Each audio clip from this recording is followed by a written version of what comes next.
Okay. I think we're good. It's kind of unannounced, kind of out of nowhere that I decided to call this game. I'm gonna move my mic over real fast. We'll toss this guy here. Oh yeah, just on a whim. I did say I was gonna call playoff games, so here we are. I still got envelopes from my W-2s on my fetching desk.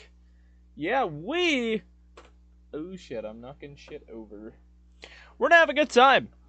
We are gonna have a good time with this game tonight. Give it a second before let some people trickle into stream real fast.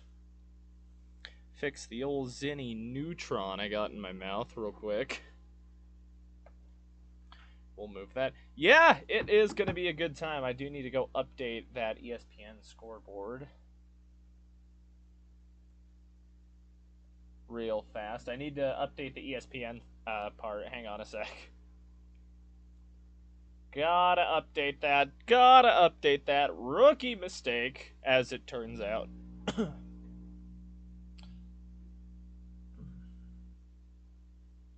Rookie mistake. Forgot to update the ESPN.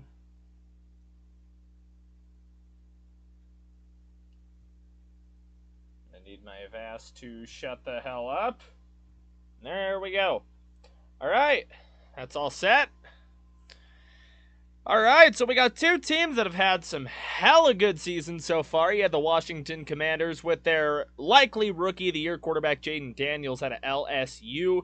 He's been an absolute stud for the Commanders. Terry McLaurin has probably been playing some of the best ball he's played in years. And then you've got the Lions on the other side, who are really fun to watch.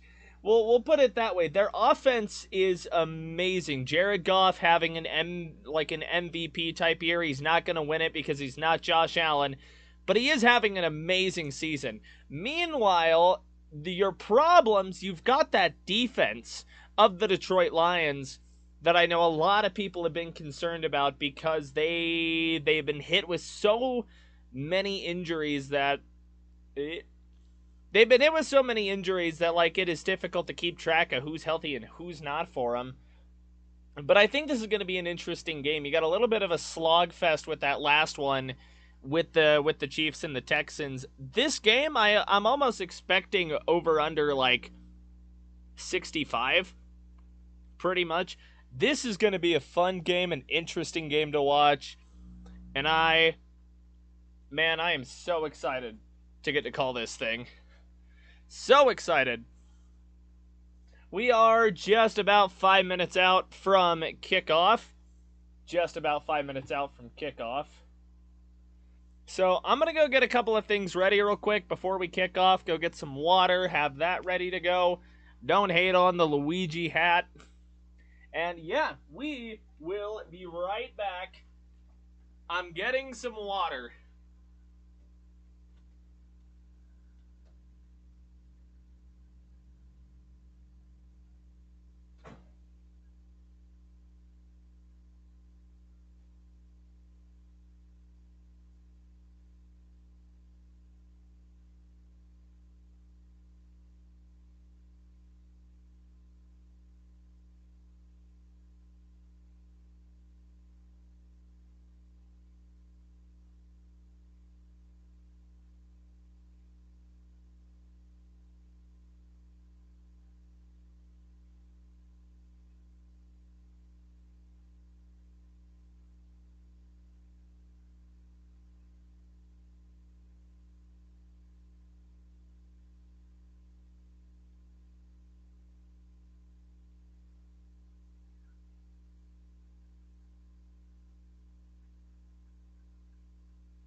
sort of set my water. I kind of screwed myself here with my setup a tiny bit. Move my deodorant. Throw on a jersey. I'll throw on a jersey for real. Hang on a minute. We'll throw on a jersey. What one? Just wear the Manning one. We'll just wear the Manning one. I gotta wear a jersey. Hang on.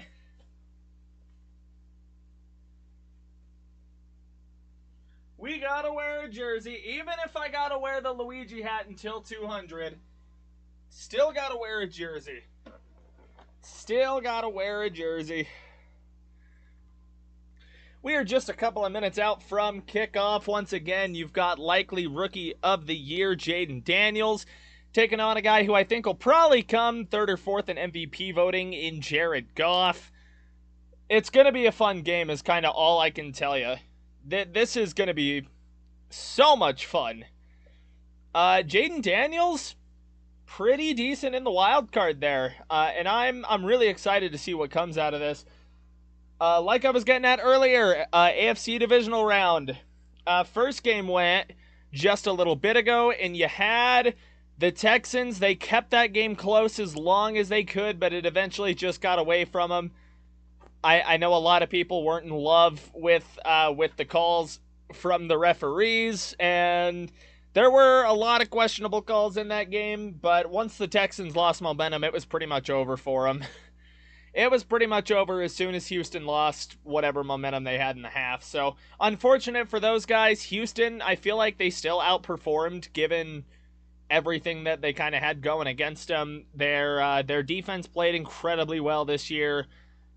Not to mention you had, CJ Stroud in a bit of a sophomore slump. His offensive line, maybe it wasn't as good as you would have liked it. And so, that's just kind of the way things are.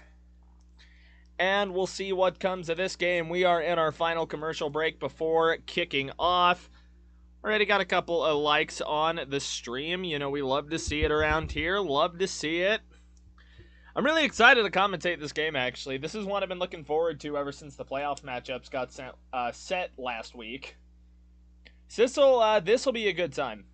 I'm actually really pumped for this. Really pumped. You get a like or two on the stream. Yeah, this will be the first non-Broncos game I've called on this channel, by the way, which I would love to branch out more into just doing more NFL stuff. Like, I'll still have, like, my Broncos focus and stuff, but, like, I would love to branch out a little more, because I think something that this first season taught me is that, I don't know, I need to just take some time this off season when I'm not, like, uploading or anything, and really, like, commit to trying to figuring out editing well or something, or, like, just getting a more streamlined process. It's just because, like, navigating with my time around, like, having a full-time job and just everything else just with life, like, it gets difficult. It gets annoying, especially having a full-time job, 6 to 2. It's basically the 9 to 5. I just start and end 2 hours earlier, and I don't know, it's not bad. I just stock beer, and it's actually kind of cool. It's kind of chill, but...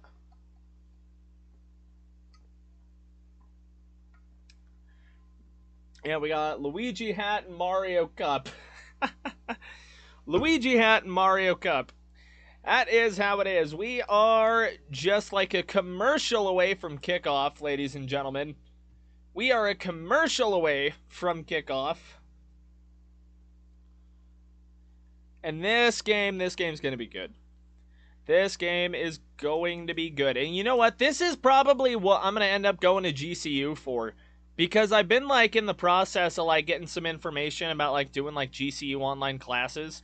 It's like, I'm thinking about doing, like, at some point in the off season, I'm thinking about doing, like, practice streams and just, like, finding, like, footage of, like, old games to watch. I just don't know how well those would do, per se. Because like, the premise would be, it'd be like, I'm calling old games from, like, the 90s, early 2000s as, like, practice going into next year for this. But here we go, we are counting down to kickoff, just a couple of seconds. You got the number 1 seed Detroit Lions at 15-2, and they will be taking on the likely Rookie of the Year in Jaden Daniels and the 12-5 Commanders. Both teams having great seasons. Both of these are very high-octane offenses who can put up points on a moment's notice. And Detroit's defense, definitely a concern right now, as they might have gotten some guys back, but I know that Detroit's defense was incredibly injured, and I'm not sure how many guys they got back. Anyways, you've got Detroit coming off of the bye week, so they've had a little bit of time to kind of get some of those guys back. While at the same time, you've got the Commanders, who were coming off of a very wild upset against the Tampa Bay Buccaneers, who were playing at home, but it was kind of, that was just a wild game, and that's not even one you can put on Baker in that case. So you got a hot Commanders team coming into a Lions team that has been incredible all season, but have kind of limped a little bit. And we're going to have to see what's going to happen here. Commanders defense is going to have to find a way to put the clamps down on Terry McLaurin and the rest of this Commanders offense. Dan Quinn head coaching again for the first time in a couple of years. Stuck around as the defensive coordinator after he got fired from Seattle, and he has led this Commanders team to great heights. No one expected the Commanders to be this good this year, just like nobody really expected Denver to be as decent as they were this season. Still going through the pregame broadcast festivities. Kevin Burkhardt and Tom Brady are on the official NFL call, and that is on Fox. And we're going to another commercial. I was told kickoff was at 6. It is 6:04. Yikes. Truly unfortunate. Truly unfortunate. I got the little kind of CBS scoreboard thing going right there on the side. I did a poll, and a lot of people liked this scoreboard more than the other one. I could always go review that and just, like, see, but a lot of people liked that one a lot more. Maybe, or I guess the people that took it, yeah, it was a 3-1 vote. 3 out of 4 people preferred this scoreboard to the old one, because I would show the old one, but it would knock that would like knock everything that would make everything look super weird. And knowing my luck, that would be the time when I got a bunch of people in here and they'd be met with the most disorganized bullshit scoreboard they've ever seen. While we are in commercial break, I am going to get this stream posted onto Blue Sky real quick. Copy the link. Yeah, we're going to go get this onto Blue Sky real quick. Just have the link up. Blue Sky. Give us just a second.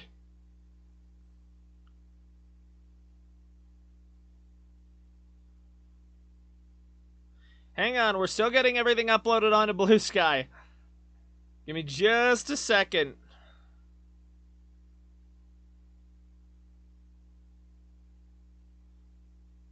Dude, they like flash back to Kevin Burkhardt for like 5 seconds. They flash back to Kevin Burkhardt for like 5 seconds to let him yap for a second, and then it was back to commercial break. We've gone commercial break, Kevin Burkhardt for 2 seconds, commercial break. I was told kickoff was at 6. You cretins. Shaking my head. What are we doing? So be a fun game. Playoff game. Of course, everything is at stake. A lot on the line here. Lions trying not to go one and done. And it's basically Super Bowl or bust for Detroit this year. It is basically Super Bowl or bust for those guys. It feels like Super Bowl or bust for a lot of teams this year. Buffalo's desperate for one before their window could end up closing. Kansas City is looking for the three-peat, which, of course, screw Kansas City, but that is something they're looking to do this season. You've got Philadelphia, who have kind of had a bit of a rebound year after kind of falling off on the back half of last year. And you've got Detroit, who have put together what feels like a Death Star with a balls-to-the-wall head coach. And after last year's disappointment, you know, it's really like, it feels like, and then Baltimore trying to shake the narratives of everything, you know, going in here as 3 seed. which we will see tomorrow, and that's likely a game I'm going to call because that's going to be a damn good game, I'll tell you that much.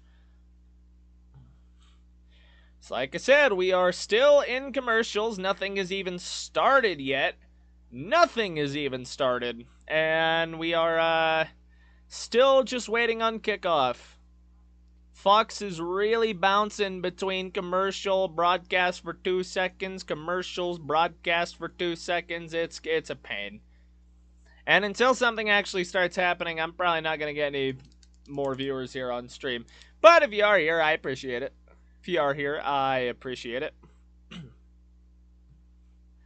We are in for a good one, I imagine. I don't imagine there's any way this game is bad at all, unless Washington just completely falls apart. But I don't see that happening. Dan Quinn's a good coach. He should have these guys ready to go. Oh, what a stupid commercial. What a stupid commercial. Oh. Dental commercial, it's just hard to understand. Still a couple minutes out from kickoff. We are still running through all the goddamn commercials here. Think it'll be a barn burner? That's kind of what I'm thinking too, Casey. I'm really thinking this is going to be a barn burner here. I think you definitely got... It's going to depend on how this game is going to go, it's going to be how much of Detroit's defense is going to be able to show up. Like, how many injured guys do you still have, and what do you, I don't know. Both of these offenses can rattle off points whenever the hell they want to. Whenever the hell they want to. Jared Goff in this Lions offense, they've been prolific all damn season. You've got this Washington offense who kind of hit a bit of a midseason lull, which a lot of the narratives were kind of looping back to Cliff Kingsbury not being able to call any offense past the month of October. But they have kind of righted the ship here in the last little bit, so it's gonna be really exciting here. I think we're in for a potential Game of the Year candidate, and really depending on how this thing goes. I mean, I don't want to say anything, but depending on how this game goes, I mean, if we're looking for early Game of the Decade contenders here, I know we're all barely into 2025. They're doing the coaching interviews, and then we should be off to the races here with kickoff. But like I said, Detroit is a team that has all of the pressure on them after the disappointment last season and just losing when they did, losing the way that they did. There is a lot of pressure right now on Detroit because of how damn good their team is. And it's like I was saying a second ago, it's like there are so many teams that it feels like Super Bowl or bust. Baltimore, Kansas City looking for the three-peat. Buffalo trying to get one before their window closes, potentially. Detroit trying to get to their first one in the Super Bowl era. But here we go. Both teams are lining up for kickoff. It appears Washington has deferred and will be kicking this thing off to the Detroit Lions. They will start the game with the ball. I'm going to do my best on names, but neither of these teams are my specialty. I'm a Broncos fan, so I'm going to be doing my best with names here. Might just end up using numbers, but here we go. Kickoff is underway in Detroit, Michigan. That is going to bounce out of bounds. And that is going to be an early penalty on Washington. Gonzalez shanks it to his left side of the field. So Detroit's going to have early and good field position here to start things out. Should have this thing at the 40-yard line. That is wild to start a playoff game. Dan Quinn not thrilled about it, and understandably so. So here we go. It's going to be this Detroit offense here. Here we go. Goff going to come out in a gun. It's going to be a 2-by-1 set, and now he's going to switch into a single back. Tight end's going to get into the form. Snap, and it's going to be a handoff to David Montgomery, and Montgomery is going to get forward for about 2. Get him back after he was down with an injury for a little bit this season. Bye week, I know, helped Detroit get a couple of guys back who they had injured. Of course, Detroit trying to get back to the Super Bowl, or trying to get to the Super Bowl, and if they do, they'll get Hutchinson back. Goff going to come back in under center. Amon-Ra is going to start right. Motion over to the left side of the formation. Goff with the snap. It's going to be another handoff, and Montgomery is going to get blown up in the backfield. Dante Fowler Jr. is going to put him on his rear, and that's going to be a big loss there for Detroit. Fowler just screams around the edge, gets past the blocks. No one can set the edge, and Fowler just able to scream into the backfield and knock Montgomery down. That's a loss of 5. 3rd and 13, Goff in an empty set. 3 receivers set to his right side. Goff with the snap, drops back to throw. Deep drop, sets, he's going to let this one fly, and it is in and out of the hands of Tim Patrick, covered by Marshawn Lattimore. And that is going to be a 3 and out there for Detroit. Best case scenario there for the Washington Commanders after the free kick out of bounds. Absolute best case scenario there for Washington. So they are going to get ball back. Jack Fox will be on the punt. Great punter for the Detroit Lions. Jamison Crowder will be on the return there for Washington. Gets set, and the punt is off. And that is going to get fielded. Not at all. It will fly out of bounds. We'll see where they spot that thing, but that is going to be Washington ball. Detroit unable to do anything with their first possession, and they are going to spot Washington at the 20-yard line. So here we go. Jaden Daniels, like I said, likely Rookie of the Year candidate. And he's had a great season, man. No matter what happens here, he's got a playoff win under his belt with a great performance in Tampa Bay. But I definitely think this Commanders team is a little hungrier than that. So here we go. It's going to be Daniels is going to take this from the gun. He's going to have Robinson start from his right and then motion all the way out to empty out the backfield. Set out as a receiver now. Daniels takes a snap in an empty set, and he's going to find a guy over the middle. And that will go for a gain of 5. It's like a throw to Zach Ertz. Able to find a couple of yards there. Easy completion over the middle. Washington trying to get some momentum back after that free kick out of bounds and then the 3 and out. With a running back to his left, Daniels going to stay in the gun here. 2 receivers at the top. It's going to be a screen out to the right side of Terry McLaurin, and McLaurin will scamper forward for a gain of 7. What appears to be 7, 6, or 7, and that will convert, and there is a Lion down. Robinson, number 21, is down and writhing in a bit of pain there, lying flat there on the field. And that is not good. Second possession of the game. Washington's first on offense, and we got Robertson down, number 21 for Detroit. They have cut to commercial break. That is unfortunate. You do not want to see that at all. Do not want to see that. We are in commercial break. You are not missing anything. Previous play was a screen to Terry McLaurin on the right side that went for about a gain of 6 or 7. That converted a 2nd and 4. First play was a 6-yard gain to Zach Ertz on a little throw up the middle. Oh, man. Oh, yeah. Tax ads. Anyone else file their taxes yet? We are in commercials. Anyone file their taxes? How's your tax return going? I'm going to be able to pay off a good amount of debt with mine. I'm excited to pay off debt. I'm an adult. God damn, I got to open the window. Hang on a second. We got to open this goddamn window. Holy shit, it was getting fire trucking hot in this biatch. It was getting hot in this. That was getting toasty. I did mine already? Hell yeah, Casey.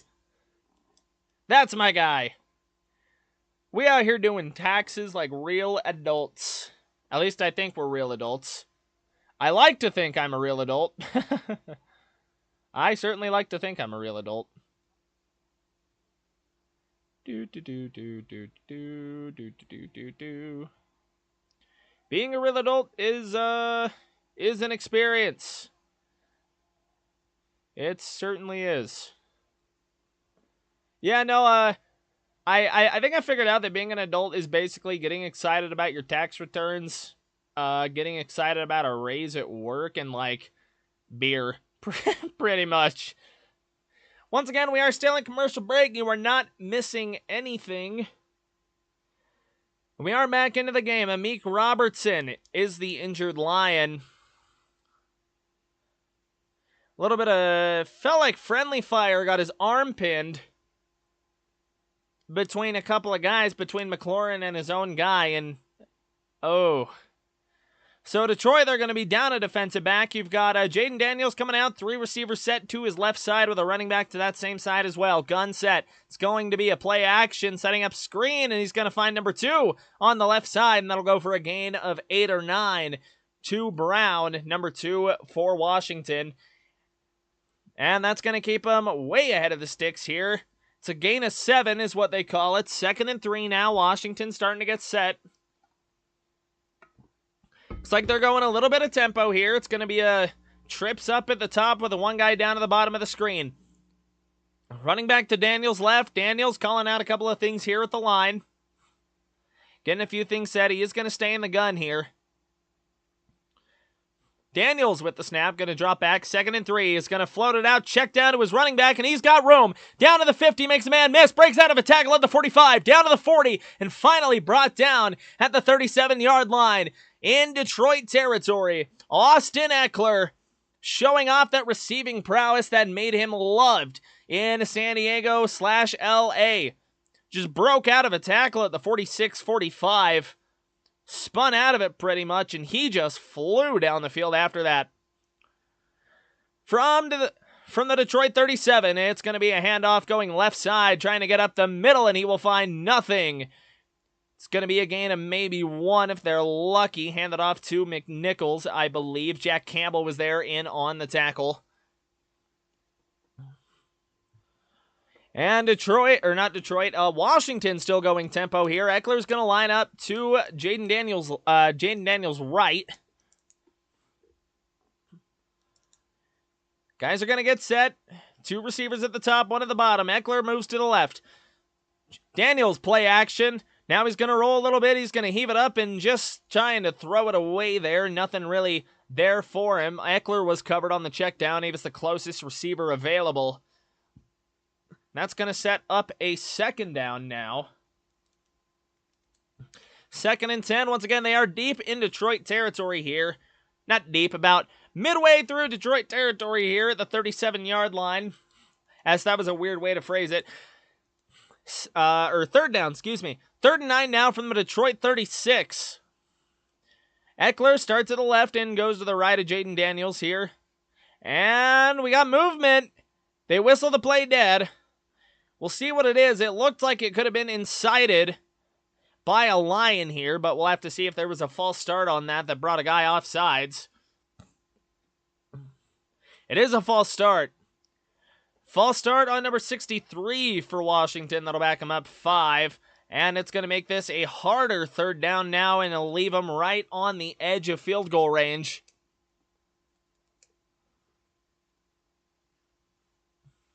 Tom wants to see a replay of the whole thing. What do they got? Oh, they got the center just like whipping his head back weird. Is what they got him on. So that's going to set up a 3rd and 14 now, and that'll be from the Detroit 41. We got a little stoppage in play. You got the Washington line just kind of chewing that ref out to his face. Love to see that, by the way, especially after that Kansas City game. Holy shit. They got the center on like an abrupt move of his head, which I don't know. I feel like centers do that all the time, and it's like if a guy jumps off sides, it's kind of his fault when the center does that. I don't know. That was a bad call, yeah, completely. Anyways, the ad ran into the play. 3rd and 14 will get converted. No. They're going to call it 13.5. That's going to set up a very short 4th down here, and it's very likely we see for him go for it. It's going to be fourth and a very short one. Jamison Crowder making a good play out of that. Here we go. It's going to be a bit of a weird gun set there for Jaden Daniels. He has an up man in front of him. Now we're going to see 18 come in to take the snap, and he does, and he's not going to get it. Stop back. Marcus Mariota unable to sneak forward and get it. And that is going to be a turnover on downs, ladies and gentlemen. So the Detroit defense able to stiffen up here before Washington can get into the red zone. Mariota started as a receiver, came in, took the snap, and then, did he try to, flip it out to his guy or something? What was that? It's like he was trying to sneak, turn around, and flip it, but by the time he flipped, he was just smothered. We'll be right back. Gonna take a quick leak real fast. We'll be right back with more programming.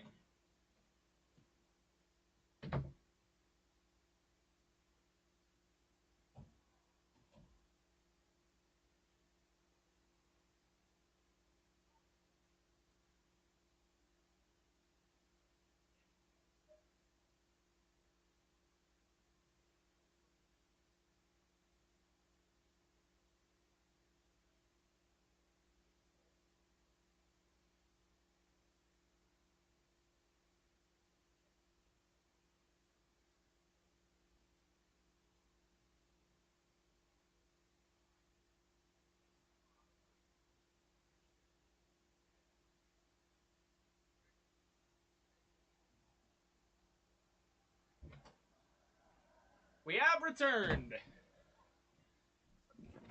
Terrible play by Washington. Yeah, completely agree. That was kind of...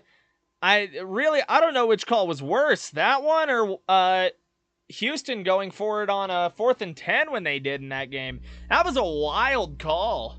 I don't know if anyone else saw that game, anyone in chat. That Houston game, dude, there was 10 minutes left in the 4th, and they went for it on 4th and 10, down one possession. That one, CJ Stroud, got sacked on that play and set Kansas City up in their territory. That is just an odd play call. Interesting, odd play call.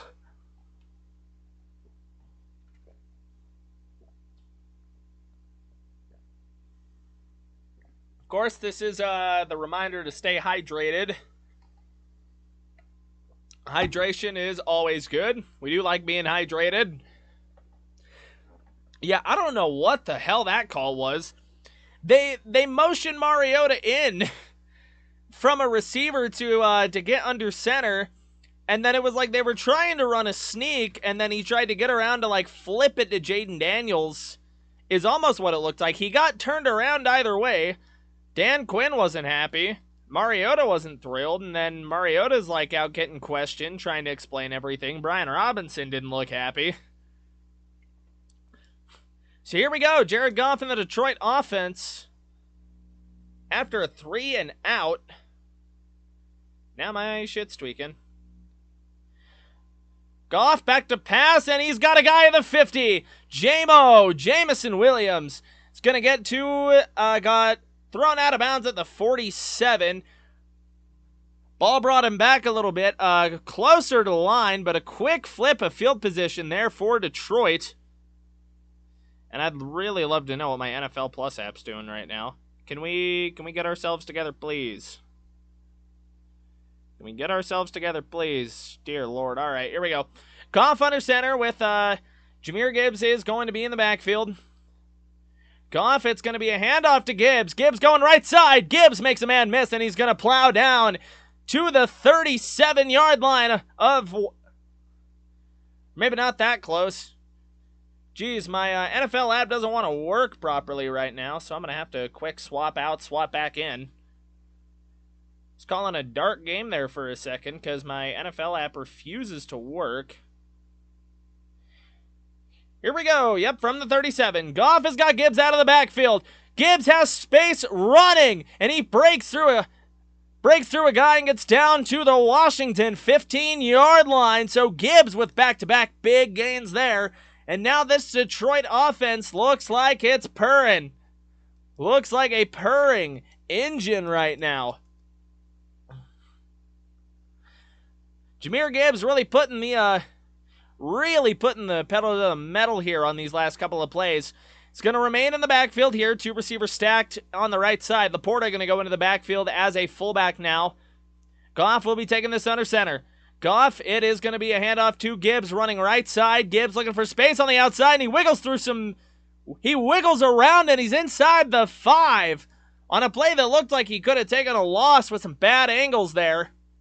But he's able to wiggle through traffic, and he finds a first down after all of that. And that's going to set up 1st and goal for Detroit here in a game that we are still looking for the first points of the game. Barry Sanders on the sideline. He looks pretty pleased. It's not going to be a first down. 2nd and 1 now from the 5.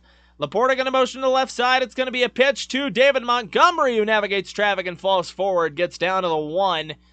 That'll set up a 1st and goal for Detroit at the 1-yard line here, really leaning on this run game. Really putting the Sonic and Knuckles into Sonic and Knuckles tonight. Montgomery just trying to serve as a battering ram to get that first down, and Jahmyr Gibbs will check back into the game from the 1 3/4 line here.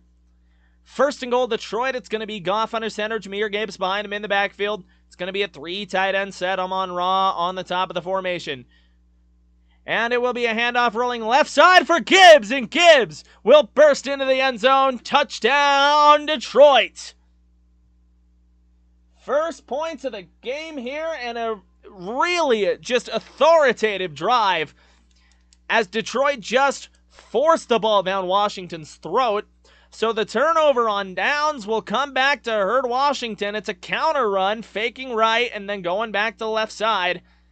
Whole blocking formation just crashes into the right side, receivers, tight ends included. And that is how we get the first points of the board on during this game. Extra point. Now they're getting set for it. From the left hash, extra point is up, and extra point is good. 7-0 Detroit with 7:36 to go in the first quarter as we wind into a commercial break. So yeah, we got that turnover on downs really hurt Washington. Gave Detroit pretty good field position, and they were able to take advantage. Jahmyr Gibbs just absolutely destroying this Washington defense there on that drive. You had Montgomery convert a pretty crucial down as well. Good 2nd down before that counter ran in for the touchdown. We're now in a commercial break. I can assure you that you are missing nothing now. But definitely interesting first half, or first quarter so far. First couple of drives. Detroit 3 and out on their first drive after a free kick out of bounds. And then you had Washington get into Detroit territory before they stalled out, going out on downs. And then Detroit just walked right down the field. It was like a hot knife through butter. They just got down the field and took whatever the hell they wanted. And really, once they got down to the 15, it wasn't a question of if they'd score. It was a question of when. But yes, we are still in ad breaks. I believe we're looking at a Progressive commercial or some insurance. Yep, Progressive. Over under commercials. Maybe I should do a commercial counter one of these days. I bitch about commercials so much, it feels like a commercial counter would be something I ought to do. Feels like that'd be something I ought to do. I'm not sure if this is the scoreboard design that I'm going to run for next season. I'm going to keep this one for the playoffs.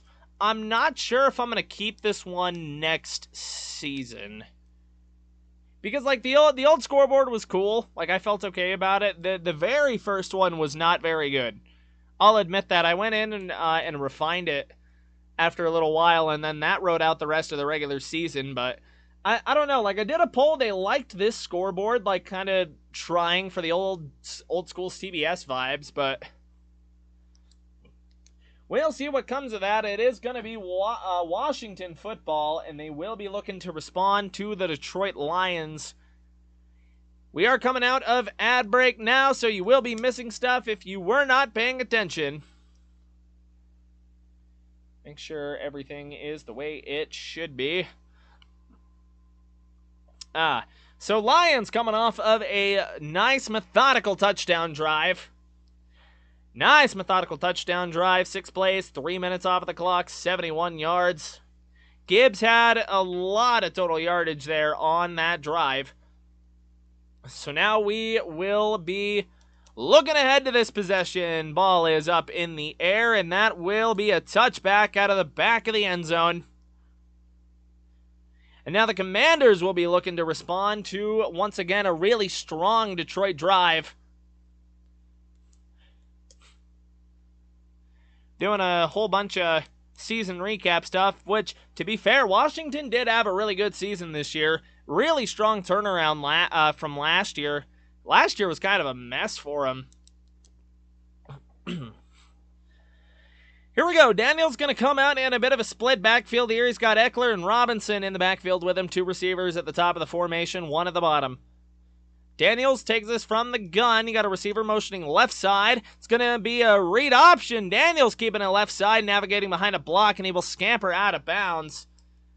Gets a couple of yards on that one. Gain of 3 or 4 on that one. And here they go. They're going to get their tempo going again, just like they always do. Ran a little read option on that play, and for once they actually got a huddle going, it looked like. They're going to stay in the gun here.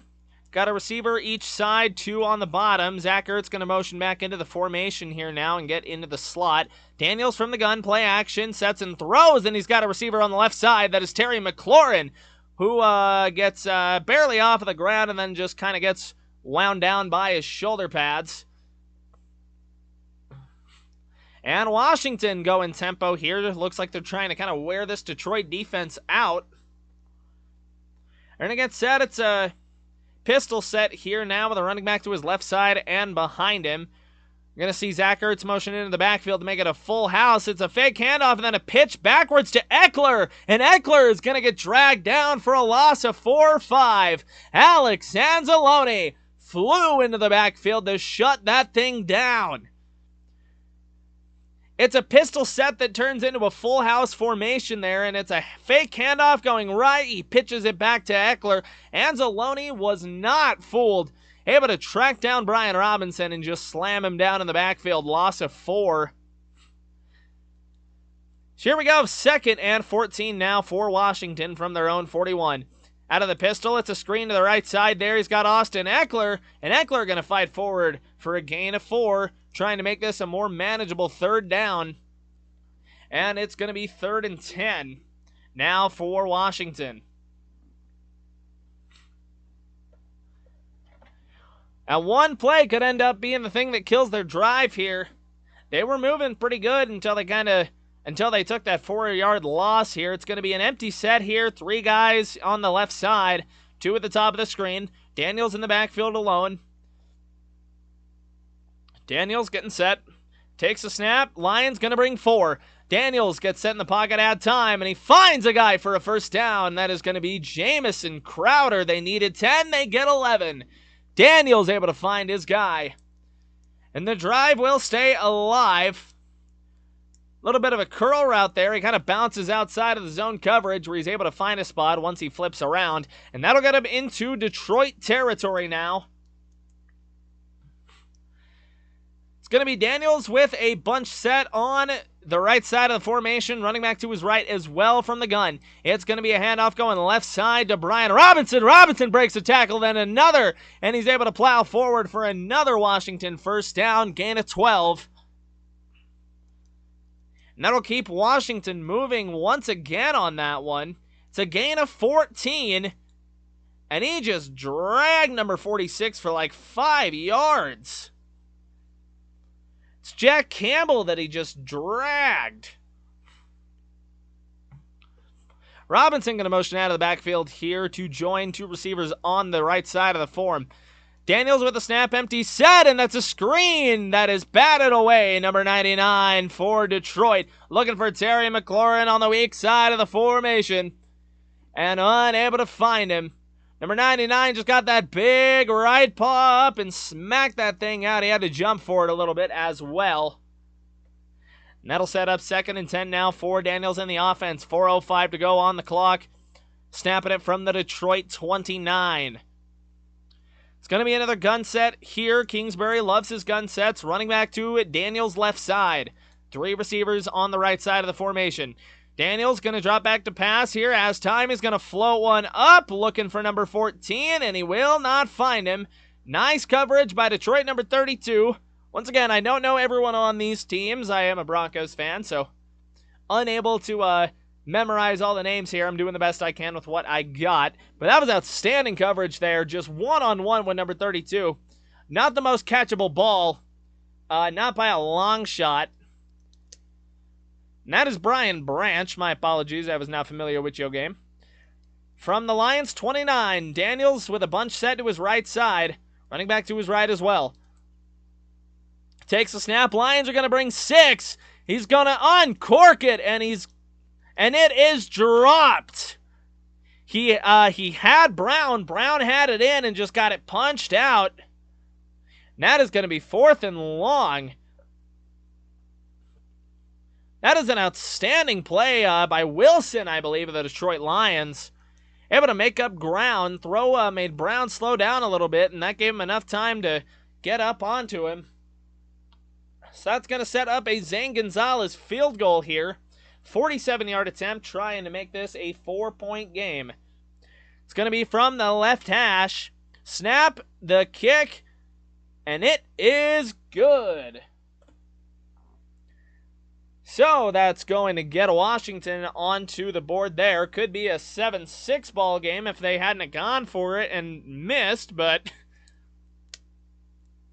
alas, Washington also gets onto the board there, so nice little, not really the response drive they were hoping for on that one, but Brown had a chance to move the sticks on that one, but looked like the throw slowed him down a little bit and gave Wilson of the Lions a chance just to catch up with him and punch that thing out.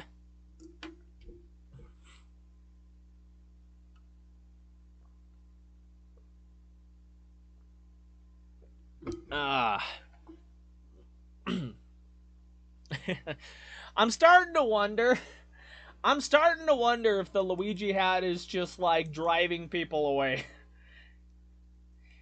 like I put it up in like a community poll or something. I said like, hey, we hit 100 Luigi hat as celebration. Then I think I said in a different stream that the hat stays on until we hit 200, and I'm starting to think that that was a mistake. Because it feels like every video I've had it going now ever since, that video has not done well. So it is what it is, though. I'm committing to the bit. I did this to myself. I am committing to the bit.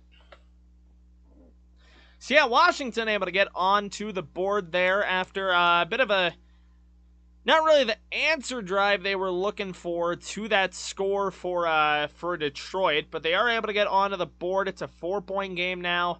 Zane Gonzalez was good for 47. And now we'll see what Detroit can do with the ball when they get it back here once we come out of commercial break. It's gonna be great. I'm gonna grab myself a Sprite, maybe.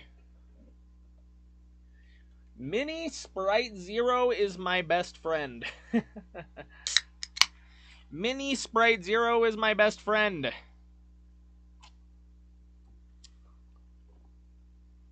My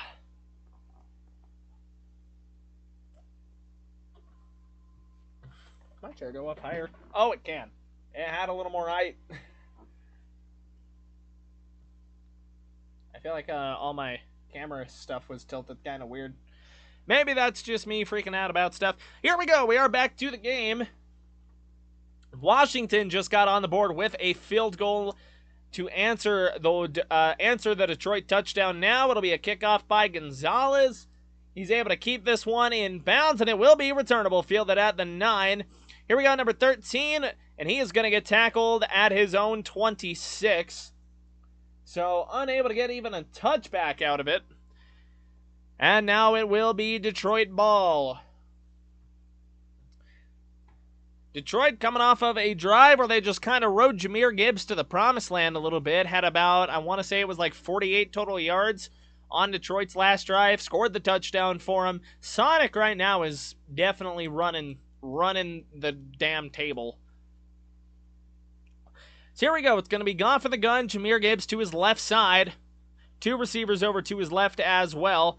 Goff changing the play here at the line. Takes the snap, and it's going to be a fake pitch out to the left. Goff standing in the pocket at time, and he finds Laporta over on the left side in the middle, and that's going to get a first down out to the 40-41. Sam Laporta found a soft spot in the zone coverage and able to get loose, find some yards after catch, and that will set Detroit up early here with a really good start to this drive.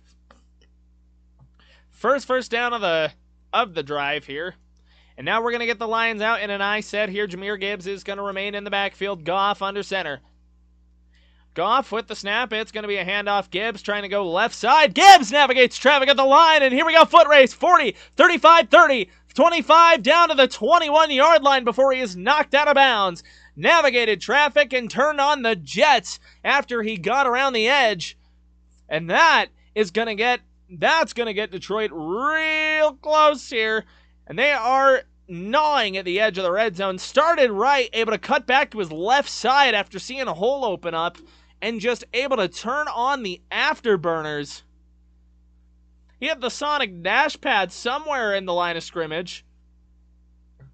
So here we go. Detroit now from the gun, and it's going to be Montgomery now to Goff's left. Receiver going to motion from the left side. Play action. Goff dropping back, avoiding a sack.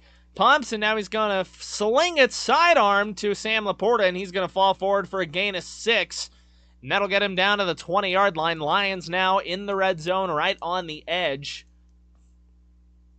He just sidearms it around his O-lineman and a defensive lineman on that play.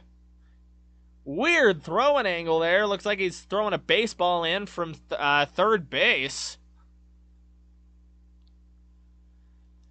2nd and 4 now for Detroit from the Washington 20. They are firmly in field goal range now and looking to capitalize again. Goff going to be under center here. Montgomery remains in the backfield. Goff, it'll be a handoff to Montgomery going to left side. Montgomery fighting forward, battering ram, and he's able to get 2 or 3 of it. And that's going to set up a 3rd and short. Detroit, ever since that 3 and out, have been ahead of the sticks almost literally every play.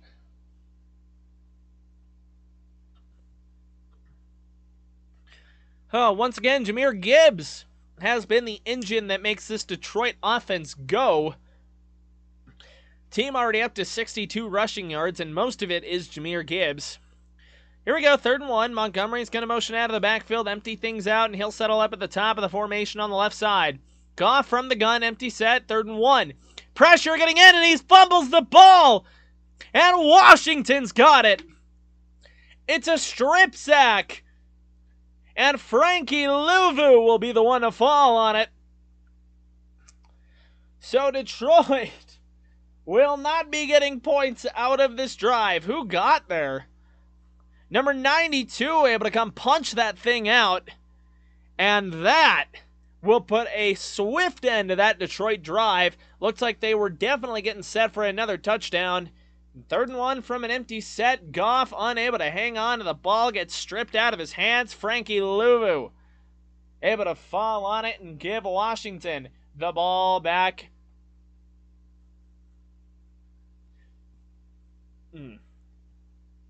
So they'll be starting things from roughly their own 20-yard line now once we get back out of commercial break.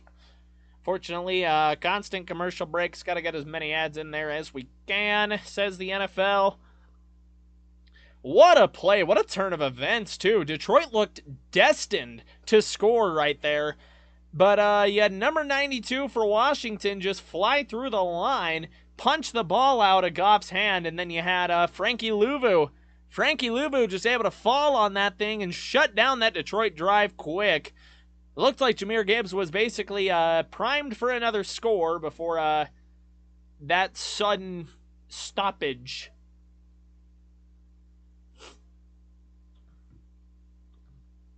This video was sponsored by Sprite Mini. Just kidding. No, it's not. I don't have sponsors.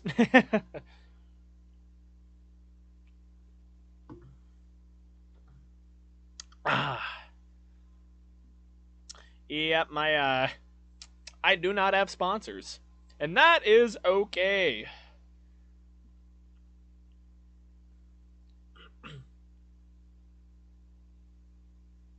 Oh. Good old FedEx ads.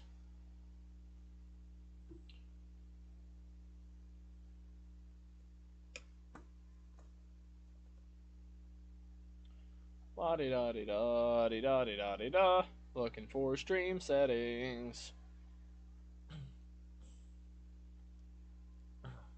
Still an ad break. You're not missing anything if you are curious or concerned about that. No missed anything of the game. We will be coming off of a turnover here, a Detroit turnover.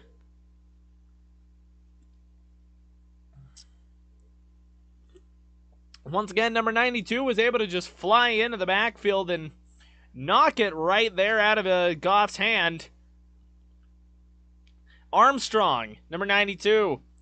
Luvu able to fall on it. So Washington now from their own 22. You've got Daniels in a 2x2 set, running back to his left side. Guy going to motion over from the right. It'll be a handoff going to the right side to Brian Robinson. And Robinson able to fight down to the 35. 35 or 36 here. Washington trying to take the lead on this drive. And we are down to 40 seconds here in the first quarter. So this will likely be the last play of it. Guys in tempo, it's going to be that same 2x2 set for Jaden Daniels in this offense, running back over to his right side. It's going to make a change of the line of scrimmage right there. Play clock down to 14. Robinson going to jump over to Daniels' left. Snap, and it's going to be another handoff going to the right side, and Robinson able to break out of what looked like a little bit of traffic, able to push forward for a gain of 5, sorry. And that is going to run us to the end of the first quarter.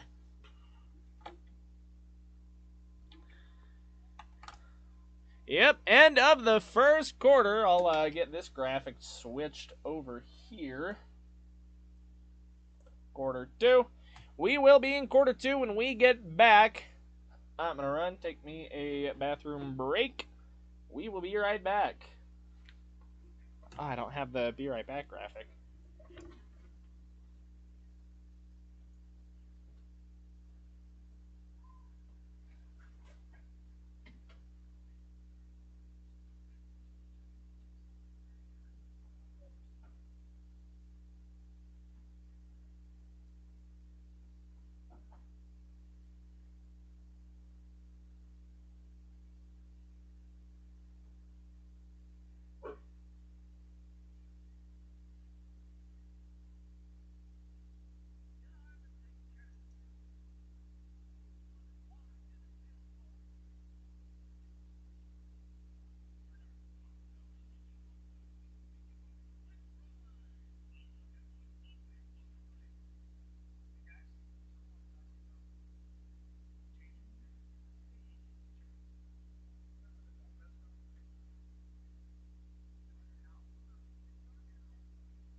We're back.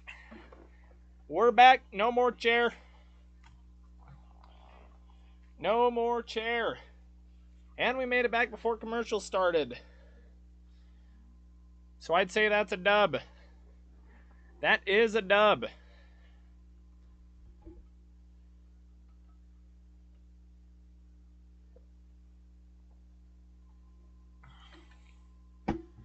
Oh, man. All right, can we get back to the game? Bit of a long ad break between quarters here. It is Washington ball. They got it back on a turnover. Armstrong able to force the fumble. Luvu able to fall on that damn thing. And Washington now on the move a little bit. Brian Robinson with a good run on this drive. It'll be 2nd and 5 when we get back to the actual game. They're just giving me the FS1 ad. FS1's in some deep shit.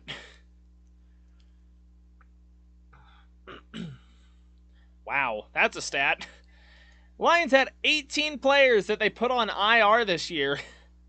That is wild. That is wild.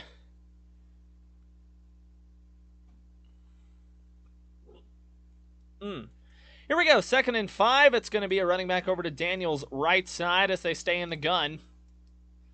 Now is going to be kind of a full house set here with him. 2 guys in front of him in the backfield. Play action for Daniels. He's got time. Daniels going to float this one over to Brown, and that is going to be down on inside of the Detroit 20-yard line. Able to find a guy in space, and that'll move the chains. Washington going to run down the field here quick.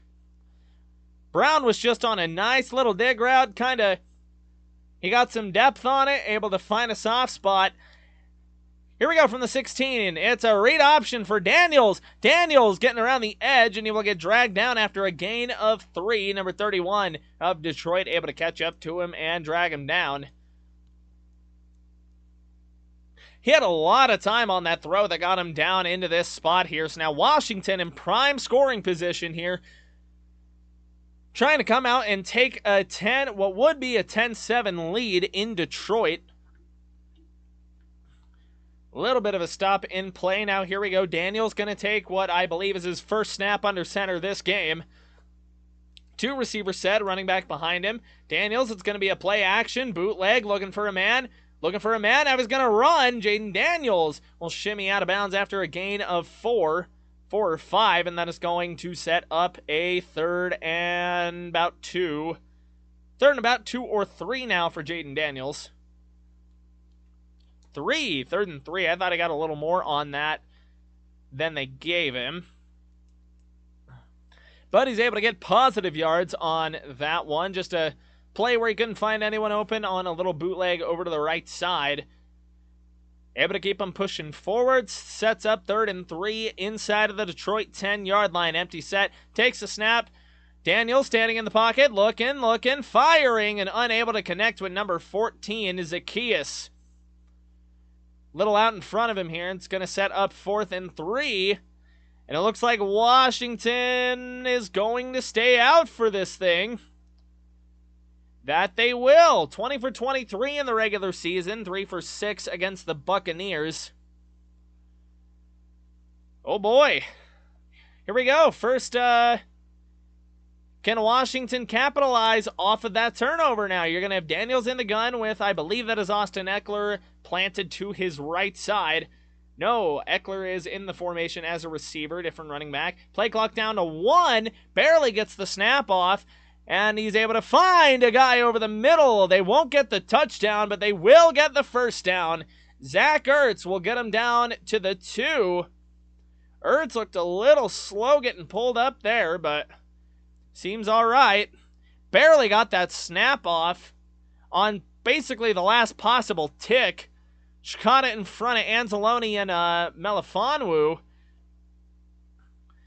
Here we go. 1st and goal now for Washington. What do we got formation-wise? It's going to be another gun set for him here on the 2.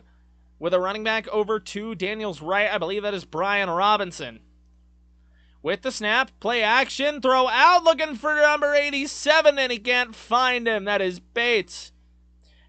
Didn't get enough on it. He just yanked it a little too far to the left, unable to find Bates, and that will bring up 2nd and goal. That was a touchdown if Daniels hits that, but instead it will come up 2nd and goal. Once again, Washington now at the Detroit 2-yard line. Here we go. It's going to be a pistol set with 3 receivers set out on the left side. Daniels going to get set 5 on the play clock. Here we go. It's going to be a read option. Daniels will keep. Daniels has to try and fight around 31, and he cannot. It's going to be a loss of about 1 on the play right there. Kirby Joseph was in on the stop. Kirby Joseph has been on Daniels' heels all game on those read option plays, not letting him have them at all. It's like Aaron Glenn's kind of got him as a quarterback contained almost exclusively and just able to sniff that out for a loss of 1. It's going to set up 3rd and goal now from the 3. Washington could have had a touchdown on 1st down. They were unable to find it. Here we go. It's going to be Daniels in the gun, running back to his right, trips on the left. Daniels, play action, weak play action, going to loft it up right side, looking for McLaurin, and there is a flag down. McLaurin was tripped. There is a flag, and this is going to be DPI. We will be getting 4 more downs of Washington football. McLaurin working from the left side there. He's going to get tangled up with somebody. Yeah, gets tangled up there with Kirby Joseph's legs. And that is an automatic 1st down at the 1-yard line. Oh, boy. That's a rough break there for Detroit. They were on the verge of holding Washington, but instead it is going to be a new set of downs now for Washington. So, 1st and goal from the 1. Basically, same situation we were in just a second ago. Pistol set for Jaden Daniels here with a running back directly behind him. I believe that is Robinson. Takes the snap, and it is a handoff up the middle that is going to go absolutely nowhere. Loss of 1 on the play. That'll back him up to the 2. And this Detroit defense is putting up a hell of a fight right here on the goal line. Play number 5, they have held him out. Of course, that first and goal, Washington should have scored. This should be a 10-7 ball game, but it's not yet. 2nd and goal now from the gun. Daniels with 3 receivers to the left side, running back to his left side as well. Going to motion Robinson over to the right now. It'll be a handoff up the middle, and touchdown Washington. Brian Robinson Jr. will carry Washington into the end zone, and that will make it 9-7, pending the extra point. We got an injured player on the play. But what a... man. Just a good design. Little zone, not really an option, really just kind of a zone run there going to the right side. Looks like an 0-1 trap out of Madden. Brian Robinson hugging Dan Quinn with 10:55 to go in the half. High five in the offense as they all come off the field here. So, all looks well. We do have an injured player down on the field. That is an offensive lineman. And they're going to go to commercial break on that one.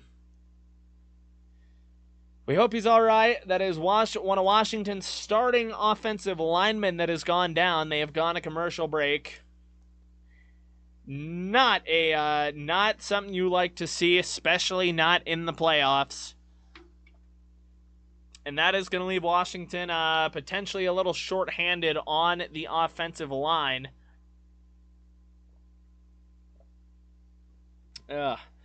Once again, we are in commercial break. Injury timeouts. You were not missing anything. Not missing anything with this. Interesting game so far, though, if I'm being completely honest. Very interesting game because you've had Detroit with their last 2 drives going for a score, and then a drive that definitely looked like it was going to score before a turnover. You had Washington convert a 4th down, and then on a play that would have led to a 4th down, they get pass interference to give them a new lease at life, and they're able to punch it in. Oh, man. All right, man. I'm thinking I might have to throw off the old Luigi hat here if I want to keep anyone in the stream. If I want to keep anyone in the stream, I might just have to take off the Luigi hat, unfortunately. Because it really doesn't feel like I'm going to be able to hold anybody. I don't know. Do y'all mess with the Luigi hat or not? like let me know, chat. Like, are we messing with the Luigi hat? Because, like, I want to just wear it and everything until I hit 200 subs, but it's like, if I can't hold it, like, if I just look unserious and can't hold people in stream because of it, it's like, I probably need to take it off. Like, are we messing with the Luigi hat or not, chat? Are we messing with it or not? Because I don't want to self-sabotage. I don't want to self-sabotage myself.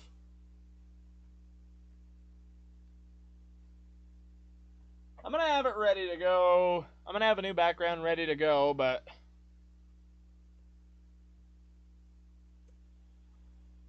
yeah, we got a new one ready to go, because if we're not vibing by halftime, then I'm going to throw the hat off, and... Oh!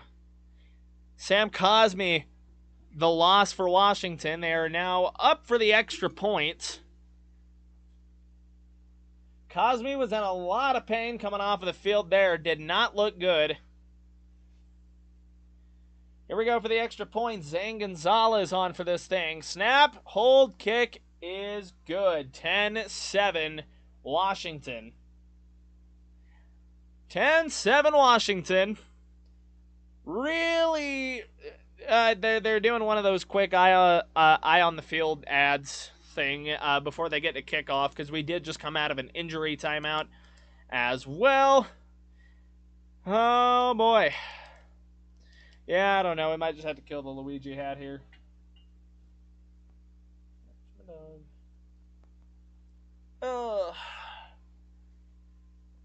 Listen, I wanted to wear the Luigi hat until we hit 200 subs. I wanted to wear the Luigi hat until 200 subs, but it's like, if I can't hold anyone in because I look unserious or something, it's like, I can't leave it on. I can't self-sabotage like that. So, we might just have to roll lion's mane and all instead of Luigi. Unfortunate, but it is the way things go. Washington will be kicking this thing off here in just a minute. It's like they're getting a couple of things set here. We are waiting for something. There's the whistle. Zane tried saying Gonzalez, then gonna, and it didn't work. Gonzalez gets it put on the tee. And here we go. Gonna trot up and boot this thing away. Looks like it was drifting, and it will be fieldable. Here we go. Returnable down to the 15, over the 20. Makes a cut over to the right side, and he will get this back to the 30. So it ends up being about as good as a touchback. I did not mean to move the background. That was unfortunate. That was unfortunate. It is Detroit ball now as we start winding down into halftime a little bit here. Still not particularly close. About 10 minutes to go in the first half. 10:48. Goff going to start from under center. Montgomery in the backfield. It will be play action for Goff. Drops back. He has time. Goff unloading over the middle, and he just overthrows Jameson Williams. Williams couldn't catch up with it. Goff just missed it, really. Just overthrew it. He just blew past number 0 for Washington, and he got his front fingertips on it, just unable to connect. Oh, that is rough. 2nd and 10 now. Goff going to be in the shotgun. Montgomery will remain in the game. Goff drops back to throw, gets set, lets one go over the middle to Amon-Ra St. Brown checking into the game. And that'll get a gain of 7. Going to make it 3rd and 3 now for Detroit. More manageable 3rd down for him there. Clock going to tick under 10 minutes here in this first half. Goff going to be in an empty set here, 3rd and 3. Montgomery going to motion back into the backfield to fill things out. Here we go. Goff with the snap. Going to drop back to throw. Get set. Goff going to unload and looking up the right sideline. He's got Amon-Ra St. Brown. There is a flag down as well, so we'll see if this stands. But that is an incredible throw and a better catch. What a throw.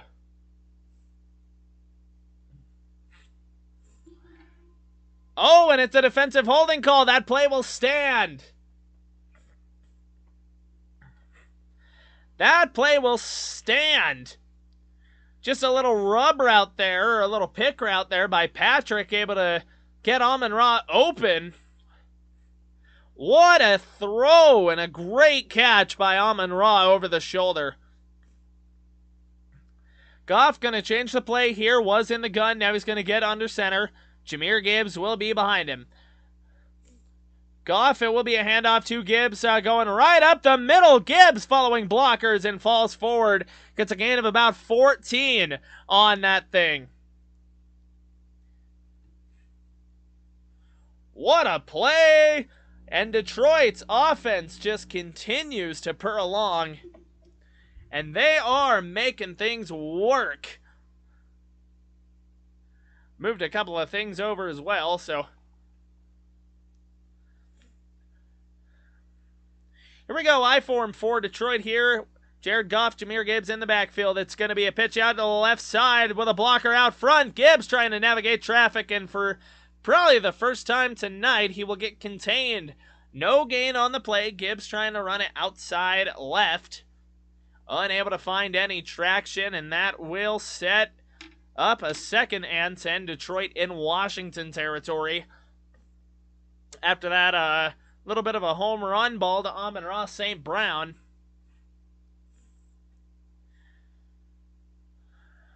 Here we go. Goff going to be in the gun here. Number 11 going to motion over to the other side. It's a screen to him. 11 with some blockers in front. And he's going to get down to the 1 yard line. Khalif Raymond, former Denver Bronco, able to force his way down. Motioned over from the left side. Able to take that screen and make some magic work with it. And that will have him right on the doorstep of Washington's goal line.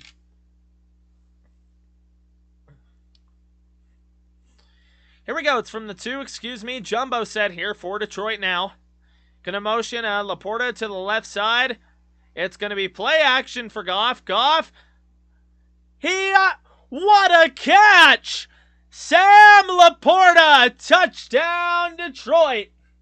Goff threw that out of a sack. I gotta move my PC over. Goff throws that out of a sack. Oh, wrong team.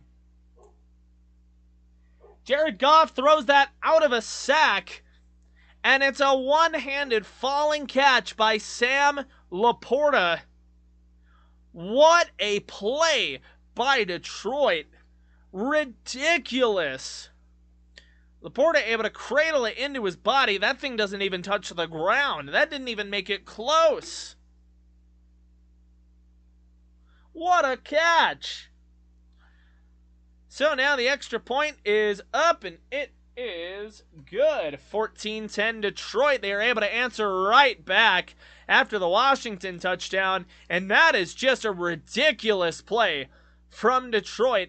Jared Goff throwing it while getting sacked, able to get it off. Sam Laporta able to stretch his arm out, catch that thing one-handed, doesn't even make it a contest with the catch. Just an absolutely ridiculous play. So that'll take us into commercial break now with a 14-10 ball game. It's been a great game so far, and it feels like both offenses are just starting to really pick things up just a little bit.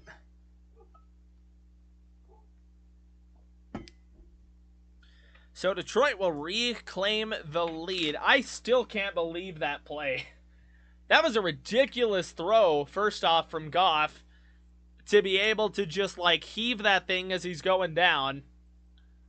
It was almost like the Mahomes play from the AFC game.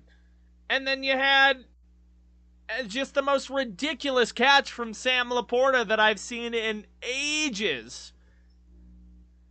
That was a ridiculous catch from Sam Laporta. Just outstretched arm, able to one-hand that thing. The ball didn't even touch the ground. I had a few people poking in and out. Had a few people, poking in and out. Haven't had a lot of viewers tonight, but that's alright. We do it for the love of the game, not for the views specifically.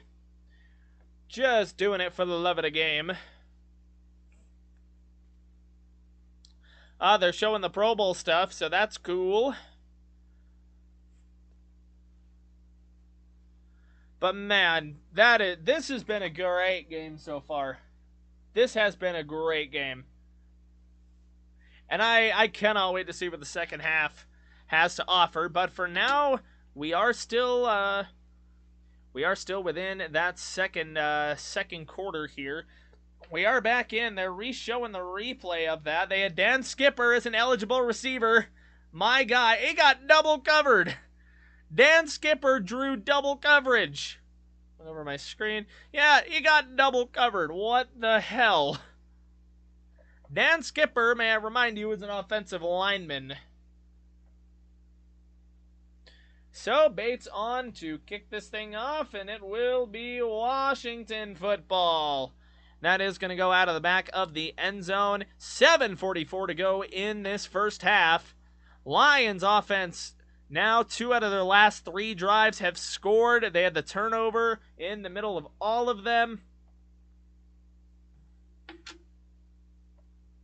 What a game so far. Bagel, go lay down. Bagel, go lay down. Bagel, go lay down. No. Yeah, dog's not listening.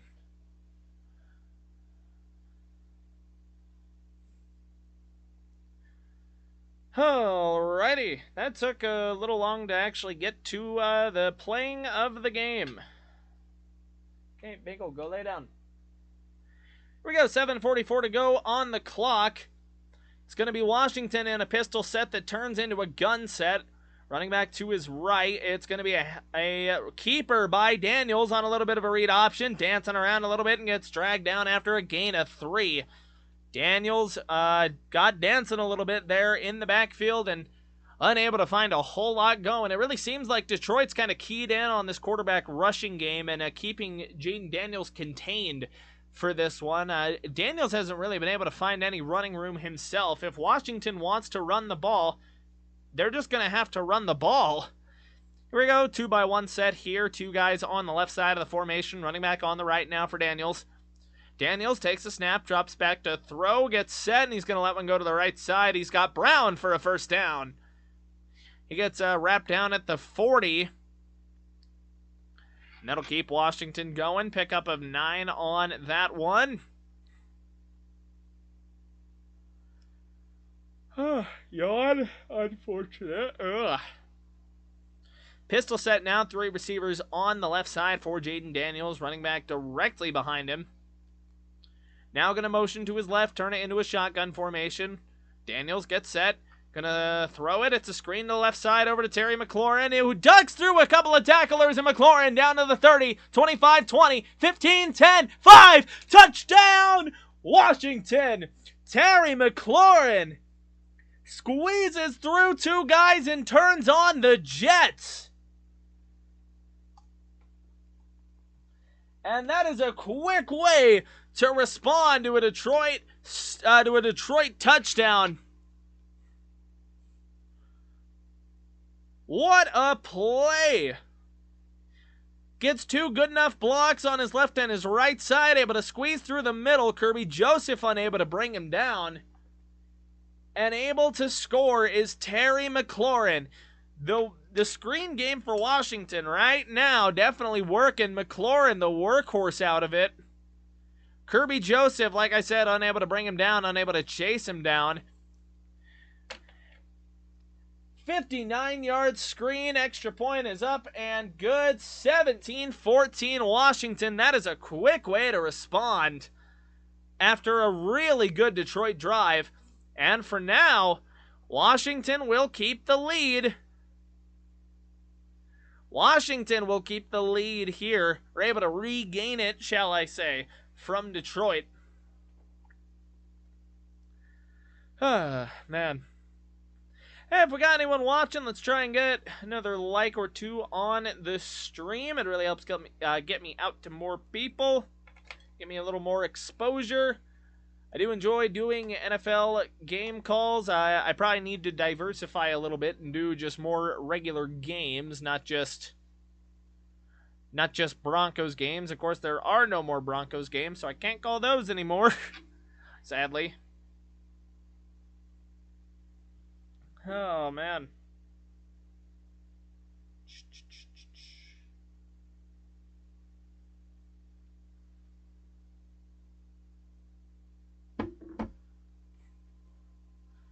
Okie doke. We are in the middle of a How to Train Your Dragons ad for the live action movie. June 13th. It's almost my birthday. It's when that would be. Taco Bell ad, let's go. Certified 6 out of 10 advertising. Not my favorite ad. What in the hell is this advertising, man? What the hell? What? Okay, that's a commercial. So, we've had some rapid-fire drives going back to Detroit's first scoring drive. Washington replied with a field goal. Detroit drove down into Washington territory. Got the ball stripped from Jared Goff into a turnover. Washington goes down and scores. Detroit just went down and scored. And Washington, with a 59-yard screen, Terry McLaurin catch and run. And that gets Washington back on top. Wow.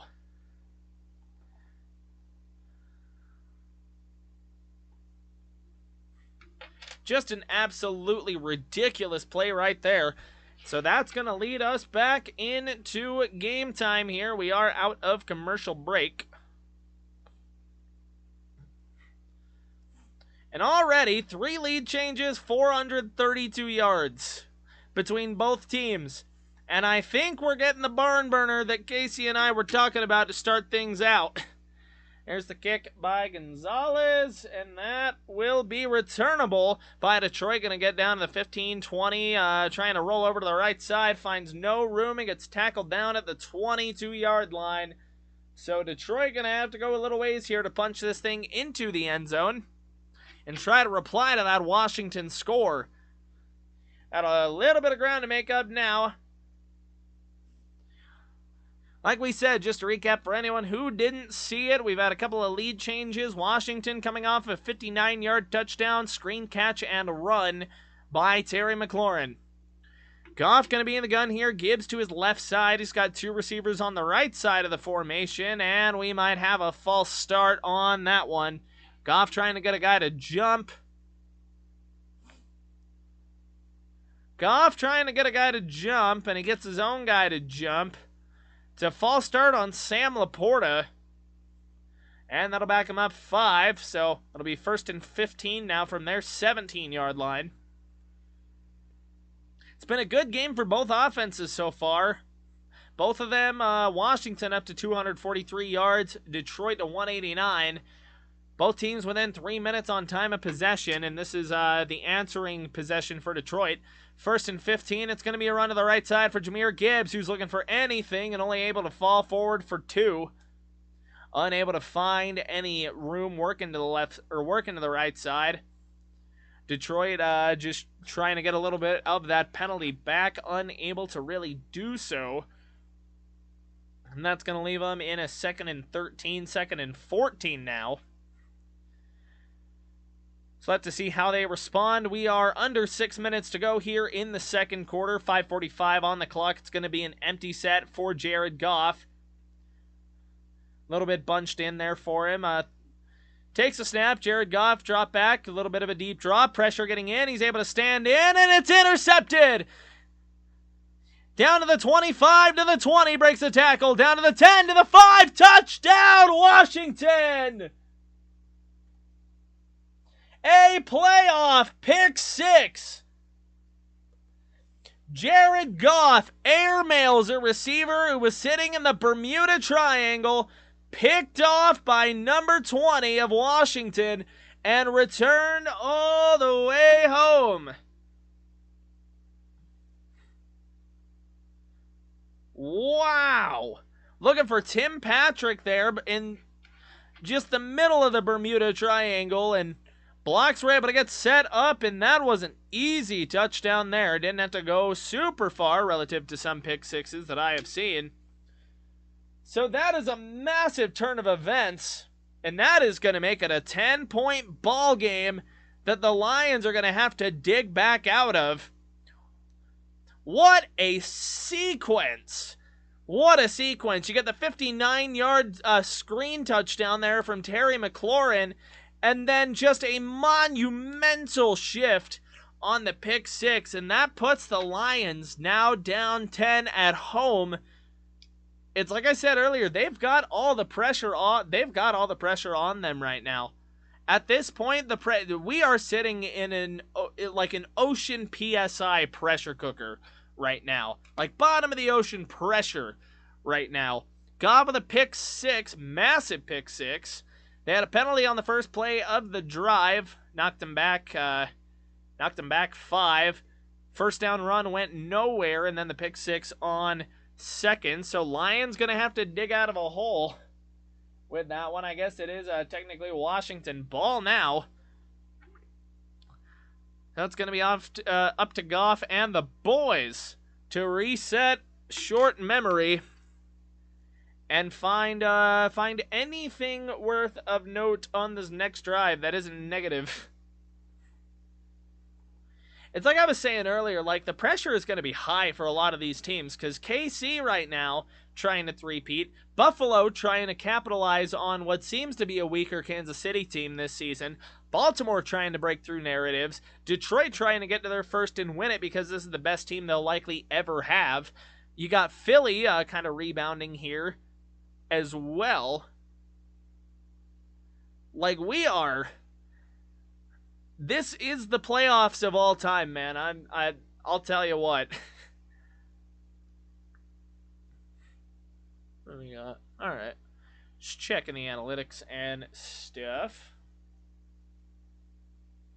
Certainly does not seem like we had a whole heck of a lot going on in chat or anything, but that is quite all right. Quite all right. We are still in ad break. You are not missing anything.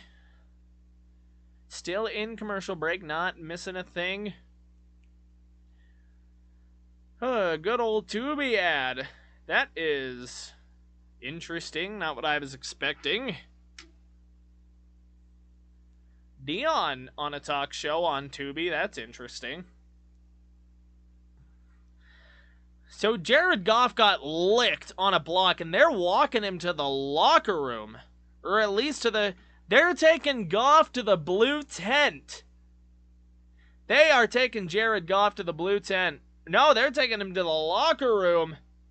Oh, boy. Kick is returnable, 15-20, and he gets tackled down to the 27. That is Reynolds. And you've got... There are alarm bells going off in Detroit right now. Jared Goff took a shot on that pick six, got blown up.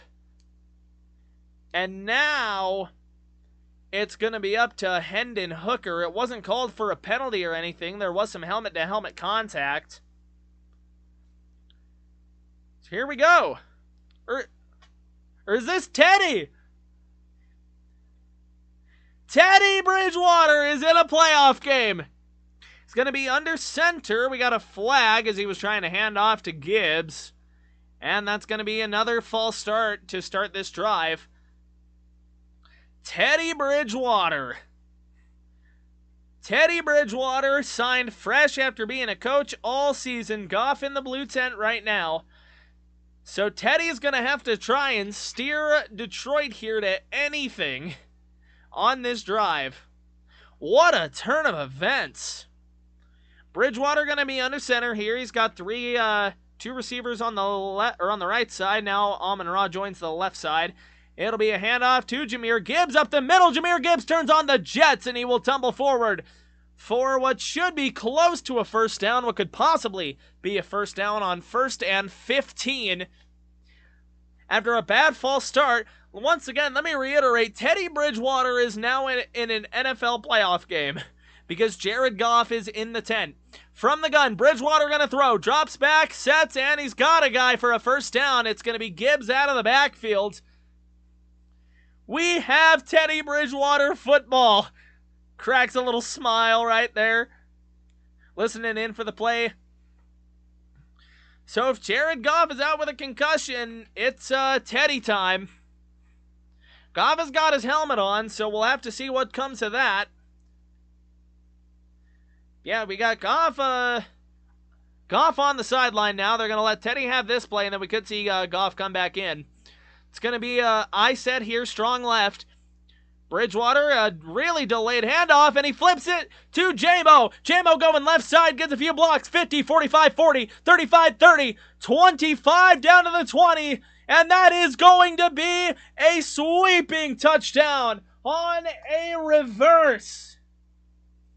Teddy Bridgewater handed to Jahmyr Gibbs, flipped to Jameson Williams around the right side, runs it around to the left, and that is a long touchdown for the Detroit Lions. One that they desperately needed to gain some momentum back.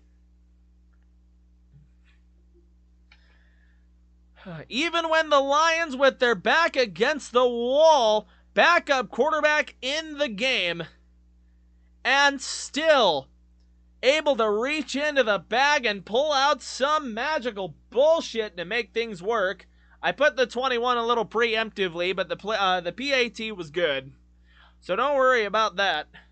Jameson Williams with a huge play to get Detroit back into this thing and to keep them from going down too far, because that was starting to look dire for Detroit. You got to put Teddy Bridgewater into a playoff game. Jared Goff looks hurt after taking a shot on a pick six after a 60-yard screen pass touchdown. Like, things were looking dire, but Detroit reaches into the bag. They pull out a right hook and fucking slug Washington. Excuse my French, but holy shit. What a play. So Detroit gets it back within 3 now. Wow. This is the game. This is the playoff game of all time, folks. Ben Johnson in his bag. 24-21 now, with 4:01 to go here in the first half. They're getting all the kickoff set and everything of that nature. Jake Bates looking to boot this thing probably out of the back of the end zone is where I imagine this thing's going. Here we go. It's going to flutter a little bit to the right side, and that will be a touchback. So Washington going to get it out at the 30. That's a crazy call in that situation. Counter to a reverse to a long-ass touchdown. J-Mo able to just navigate around, wait for his blocks, and then just fly. And he did a little front flip into the end zone, so that was cool too. That was definitely cool. Jared Goff pretty happy with it. Love to see it. Teddy Bridgewater has led a playoff touchdown drive. Here we go. Daniels from the gun, running back to his left side. 3-receiver bunch set. It will be a handoff up the middle. And Eckler will fall forward for about 8 or 9. Washington now looking to respond and keep the lead at 10. If they are able to get anything going here. Under 4 minutes to go. They are going to go no huddle. Eckler will stay on Daniels' right. It's going to be a 2-by-1 set now for the Washington receivers. Daniels with the snap. It'll be quarterback keeper here off of the option. And Daniels with some room to run down to the 50. And he danced around a guy and jumped out at the Detroit 46. Finally, Jaden Daniels able to break through there on one of those quarterback runs. It felt like Kirby Joseph had been on his ass all day long. And now that's going to set up an easy 1st and 10 now for Washington. And they are now in Detroit territory, now at the 47-yard line. Tight end, 2 receivers on the left side of the formation, running back to his right. Jaden Daniels going to motion Zach Ertz around a little bit. It appears, handoff to Austin Eckler up the middle on a bit of a draw. Not going to get anything more than 2. So do not see the same success on that one as you did first play of the drive. Play clock going to run right around to the 2-minute here. This will probably be the last play before the 2-minute warning. And we're going to see that gun formation remain here. It's going to be 2 tight ends on the right side with a receiver, isolated guy on the left, running back to Daniels' right. We're going to see number 2 jog over to the left side now. Gets set. Daniels with the snap. Play action to Eckler. Drops back to throw. Pressure getting in. He's going to uncork this thing deep. And he's got Brown inside of the Detroit 10. And that is going to get him down to the 6. That is a shot to hit before the 2-minute warning. And that will be the play that leads us in to the 2-minute warning. He got a hand in the face, right in the face mask, and he's still able to track that thing and just let it fall into his arms. What a shot by Washington. That'll put him in at worst field goal range going into halftime here as they look to re-extend their lead to 10. Coming off of that ridiculous Detroit touchdown. This game is all over the place. We might be getting a barn burner here, and right now, once again, Detroit's backs are a little bit against the wall here. Kind of a bad position to be in if you are Detroit, at risk of going down 10 again.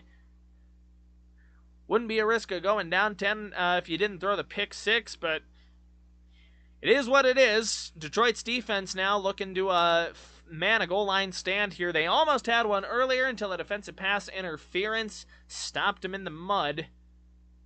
And they got scored on there, so they'll be looking to make a goal line stand here inside of 2 minutes, trying to keep this a one-possession game going into half. And it was Detroit to start the game with the ball, so Washington will get ball coming out into the second half. Oh, boy. Hell of a game here.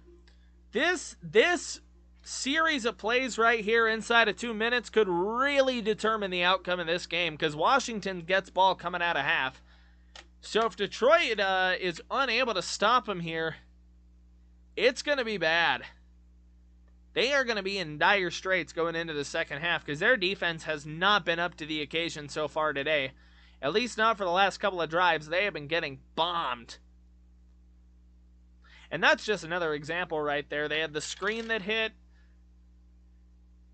Ooh-wee.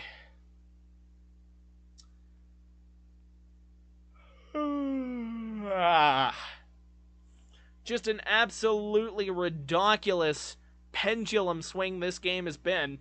And the way things sit right now, it is swinging back Washington by far. Absolutely swinging back Washington. We are still in ad break. You're not missing anything, and now we are out of it. So line of scrimmage was like the 47, and he just bombs this thing to the right side of the field. Gets it just perfectly ahead of his guy. Right in the bucket. That is like textbook dropped in the bucket. So here we go. First and goal now from the Detroit 7-yard line for Washington. It's a gun set here with a receiver on the left and the right side with a tight end to accompany them.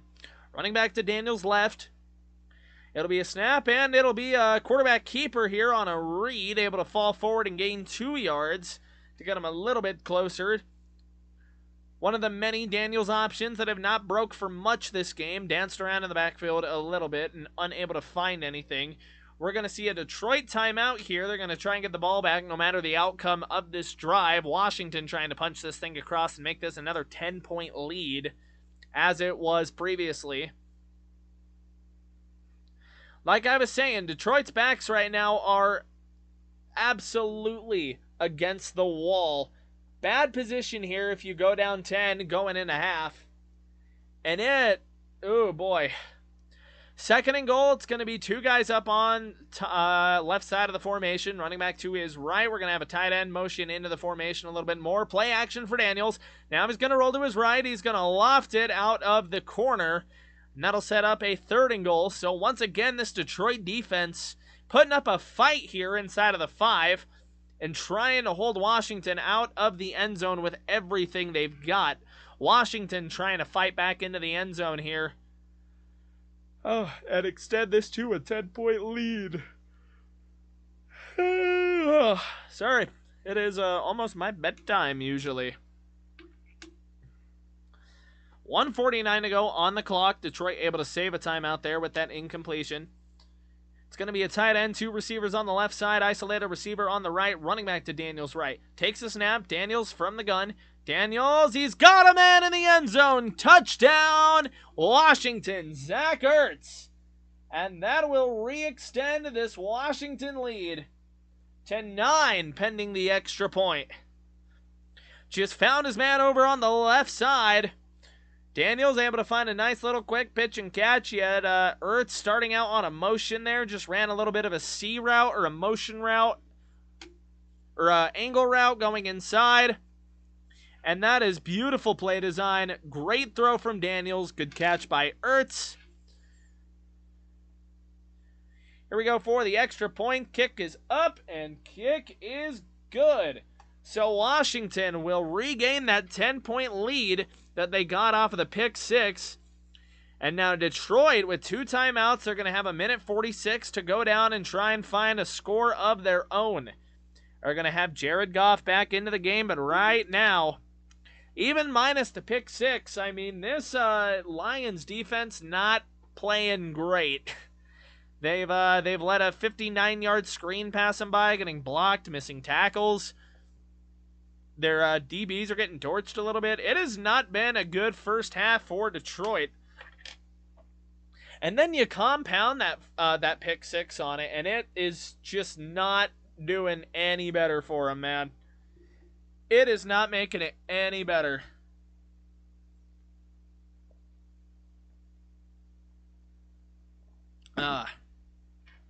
So Washington offense firing on all cylinders right now. Detroit defense is going to have to make a lot of adjustments going into halftime. Perhaps we see Detroit try and play defense with their offense come second half. But here we go. Kick is away. And this will be a touchback. So Detroit will have it out at their 30.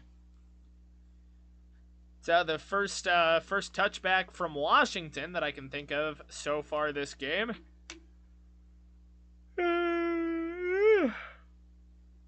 I hate yawning, but it happens. So here we go. Jared Goff is back in the game. He will check into the shotgun. Jahmyr Gibbs to his left. You got 2 receivers on each side. Now Raymond will motion to the right. It's going to be Goff dropping back to throw. And he's going to find a man. That is Amon-Ra St. Brown. And that will be a gain of 10. Or a gain of 11. Clock runs. It's going to be under 1:30 by the time they get this ball off here. Goff getting everyone set and just organized. Takes a snap from the gun. And he's going to find another man, and that'll be a gain of about 8 or 9. Sam Laporta on the right side. Goff getting everyone set once again. They are going tempo. They are just about out in midfield here, taking the snap from their own 48. Here's the snap in the gun. Goff, searching, now dancing around the pocket a little bit, rolls to his left, and he's able to find Jahmyr Gibbs up the middle for a long gain, more than the 3 they needed. And we will now see a Detroit timeout with 1 minute to go. Is that a catch? That's a catch. What a catch by Jahmyr Gibbs. Able to spin around to his backside. Oh, that might not be a catch. That's not a catch. There is a very good chance we see a review on this ball. Yep, they are reviewing it, so maybe Detroit should have gone no huddle off of this one there. The bright side is that if this is incomplete, Detroit gets their timeout back. So they will have that for that. Let me go. I gotta pull up ESPN here, just so I've got that for halftime.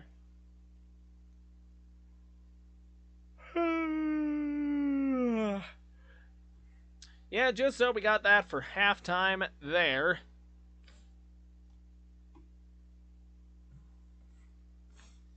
It is still sitting under review, but this is obviously getting overturned there. Gibbs just unable to really survive the ground. Just kind of slid through his hands. It was a great play.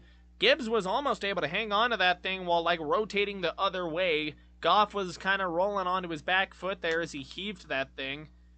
So no announcement on the actual outcome of the play, but the Lions are already moving back, so they likely know the result.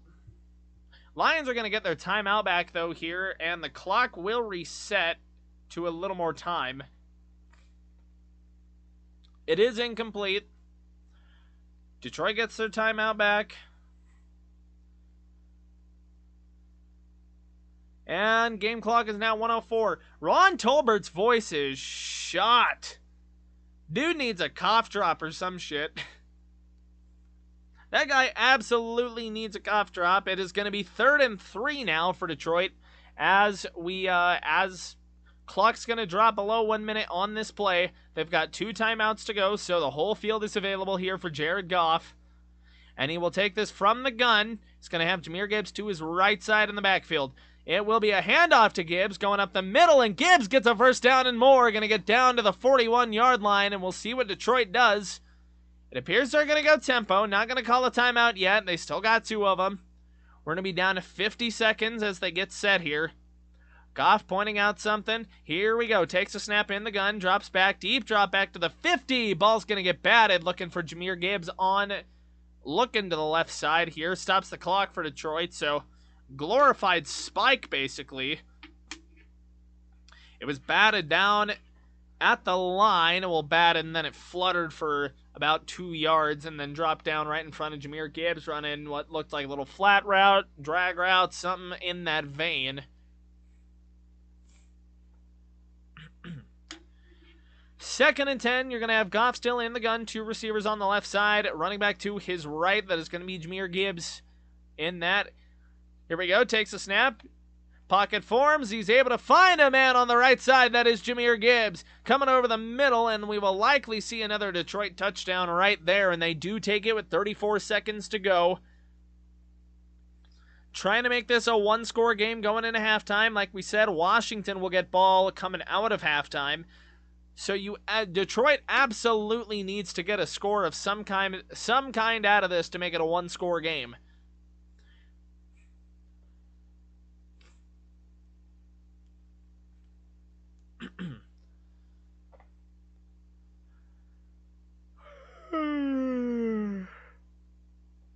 Oh man, I gotta stop yawning. Somehow.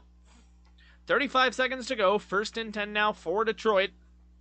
Trying to make up a 10-point deficit here from the Washington 29. Goff will be in the gun. He's got a tight end and a receiver to his left. We're gonna get a stoppage, and now Washington gonna call their first timeout.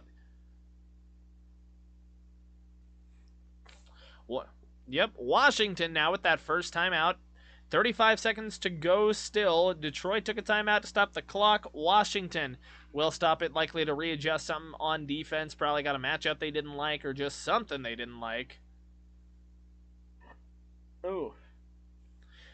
So Detroit, like we said, they are definitely looking to make this a 1-score game going into halftime. Washington will get the ball coming into the second half. So for Detroit to get a score here right now is going to be huge for them going forward. Here we go. We are out of Washington's timeout now. At the Washington 29. Goff in the gun. Takes a snap. Drops back to about the 40 or 39. Looking deep over the middle. And that is intercepted by number 0. And he's going to run out of the end zone. He gets dragged around a little bit and then slung down at the 14. And that is a huge swing. Goff looking for J-Mo over the middle. He had a guy step for step, unable to fully float it to him. Just on a post route, it looked like J-Mo took some off of the gas a little bit. Looked like J-Mo slowed down after the break on that. And he just gets undercut by a defensive back. What a play. And that is an unfortunate break. That is a bad break for Detroit.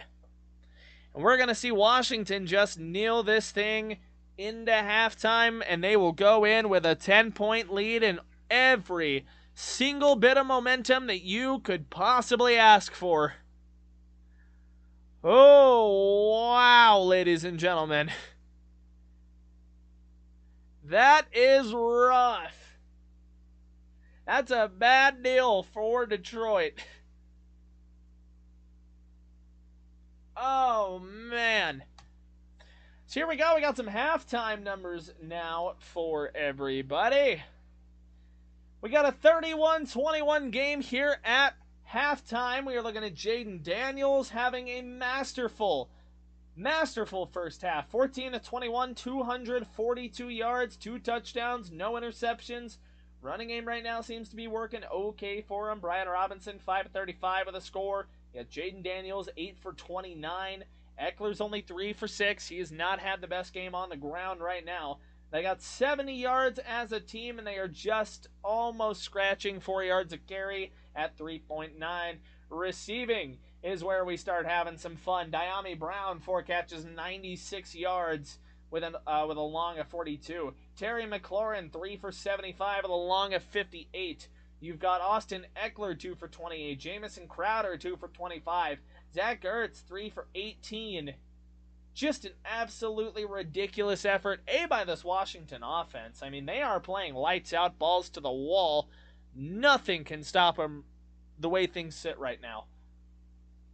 Meanwhile, we're going to look over at Detroit. Jared Goff, first couple of stats look okay. 11-17, 150 yards, 1 touchdown. He's got 2 back-breaking interceptions. The pick 6 earlier in the half, and then the one throwing to J-Mo over the middle, looking for the end zone, and he just gets undercut on the route. Rushing, though, Detroit's doing some crazy shit. Jahmyr Gibbs, 9 for 96 with a touchdown. Jamison Williams, 1 carry, 61 yards with a touchdown. 61-yard average there on your carries is crazy. David Montgomery, 4 for 4. He's just kind of been a short yardage battering ram for him so far, and I don't think I've seen him since the first quarter. Sarah, is that receiving? It's been a little more spread out evenly for Detroit. Amon-Ra St. Brown with 52 yards on 3 catches. Jahmyr Gibbs, 3 catches, 38 yards. You got Sam Laporta, 4 catches, 29 yards. You got J-Mo, 1 catch, 19 yards, so he's contributing a little bit. Cleve Raymond with a 15-yard catch on a screen, and then Patrick's got a couple of targets, and one of those was that pick 6 that got Detroit in this mess in the first place. We look at these teams defensively, and it has just not been good, really, on either side. It's been better on the Washington side with the takeaways, but it has not been super great all game. You've got both teams that are tied at 35 tackles apiece, which is kind of surprising. You got the Washington defense having forced 2 turnovers. It has been just a ridiculous game, ridiculous change of events here. And Washington will be looking here just to send a message, get an upset, and go to a conference title game after dethroning the 1 seed Lions, which would be the craziest twist of events we have seen in these playoffs in a while. I don't think we have seen this sort of twist. It's going to take a monumental effort by Detroit here to get right in the second half, because you've got to have a lot go right here. Your defense, you got to be able to get a stop some way, somehow. The Lions need like a generational second half. Like, they need a generational second half here to get any sort of ground. Defense is absolutely going to have to step some things up here in the second half, because defense has been playing bad so far for Detroit. Jared Goff has got to figure out a way to clean it up. He has thrown 2 interceptions, and one of them has led to straight points for Washington, who got a pick 6 off him on one of the targets to Tim Patrick. And it's not good. It is not good for the Detroit Lions as things sit.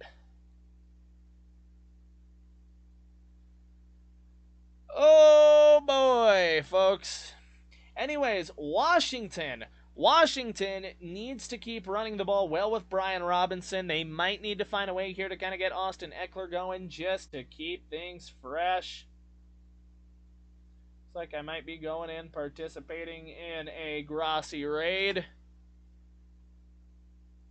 So this ought to be fun. This ought to be fun. I move some stuff around. We are in the Grossi raid. Helping to make people's day. Helping to make people's day. Hoping these guys notice. Hoping these guys notice. Come on. Oh, they noticed. Let's go. We are participating in the Grossi raid. Because I do not, I don't know. I don't have, I've already gone over all of the, halftime stats, to be completely honest. So it, doesn't feel like I got much left else to, really look for. Got a guy streaming in shorts, so that's good for him. Send him some love.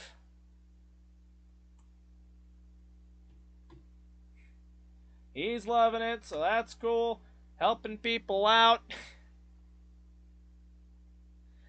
But yeah, no, so this game is going to come down, man, like, Detroit needs to have a generational second half here. Down 10, Washington's going to get the ball. I need to switch this to halftime. Switch that to halftime. And now we're going to be waiting here just to see what we can get. Wildflower is smiling from the rafters right now. That is fun. But Detroit's defense needs to clamp things down somehow. Because Detroit's defense is getting torched left, right, center. You've got what else? You've got Detroit's offense too, just completely folding pretty much. Detroit's offense is falling apart a little bit here. They've had a couple of really cool plays. But the problem is that you've got a situation now where Goff has thrown 2 picks. He's sold 2 drives basically single-handedly on his own. He's raiding Perna's stream. That's funny. He's raiding Perna's stream. So yeah, Detroit's got to make up 10 points here really hard. Their defense has got to get things together. Because I don't know what else to say about Detroit that I haven't already said here. The offense, Jared Goff has had a bad couple of series with the interceptions. You had the pick 6, you had Teddy Bridgewater come in for a series, and then you had just that other interception after he let him down the field. And so you're kind of stuck in a situation here where now, where you are going into the second half, it's really going to depend on what your defense can do. It's really going to depend on what the defense can do, because if the defense can't get its shit together, you're going to be completely screwed. No matter how well you're going to be able to run the ball, no matter how well you're able to throw the ball, if Jared Goff has a rebound in the second half, you are going to be screwed if the defense cannot get a couple of stops here to let you get back in and at least tie this thing. Lions are going to be chasing 10 coming into half. So it's going to be hard here for Detroit. Missed opportunities. That one drive where you had the Jared Goff fumble where they were just completely unable to get anything going. Bad for them. And, yeah, before we enter halftime, before we come into the second half, I'm going to run to the bathroom real quick. Gonna have a little bit of a chair stream. Hang on a minute. Just in case we get anyone else that joins the stream, you're gonna get Luigi chair.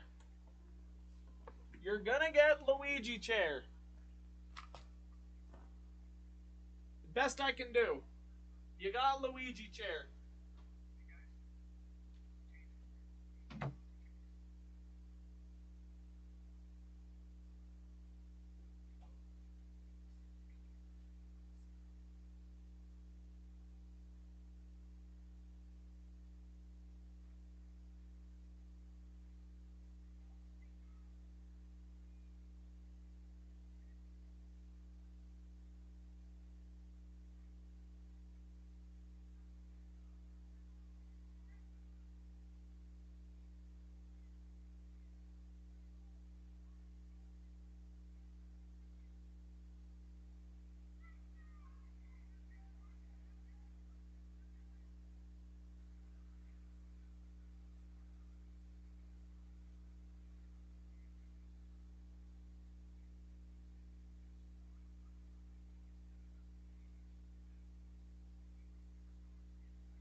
We are back.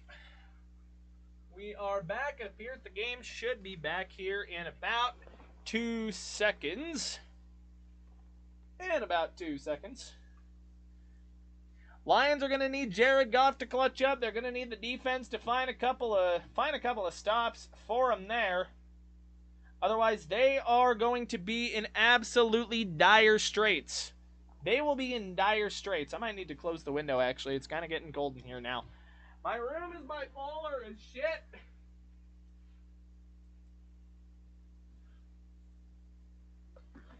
My room is fracking. I can't use that. My room is freaking way bipolar right now.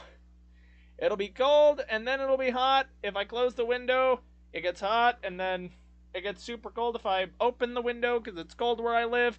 But I like it being kind of cold, so maybe it's a me problem. Maybe it's a skill issue. I don't know.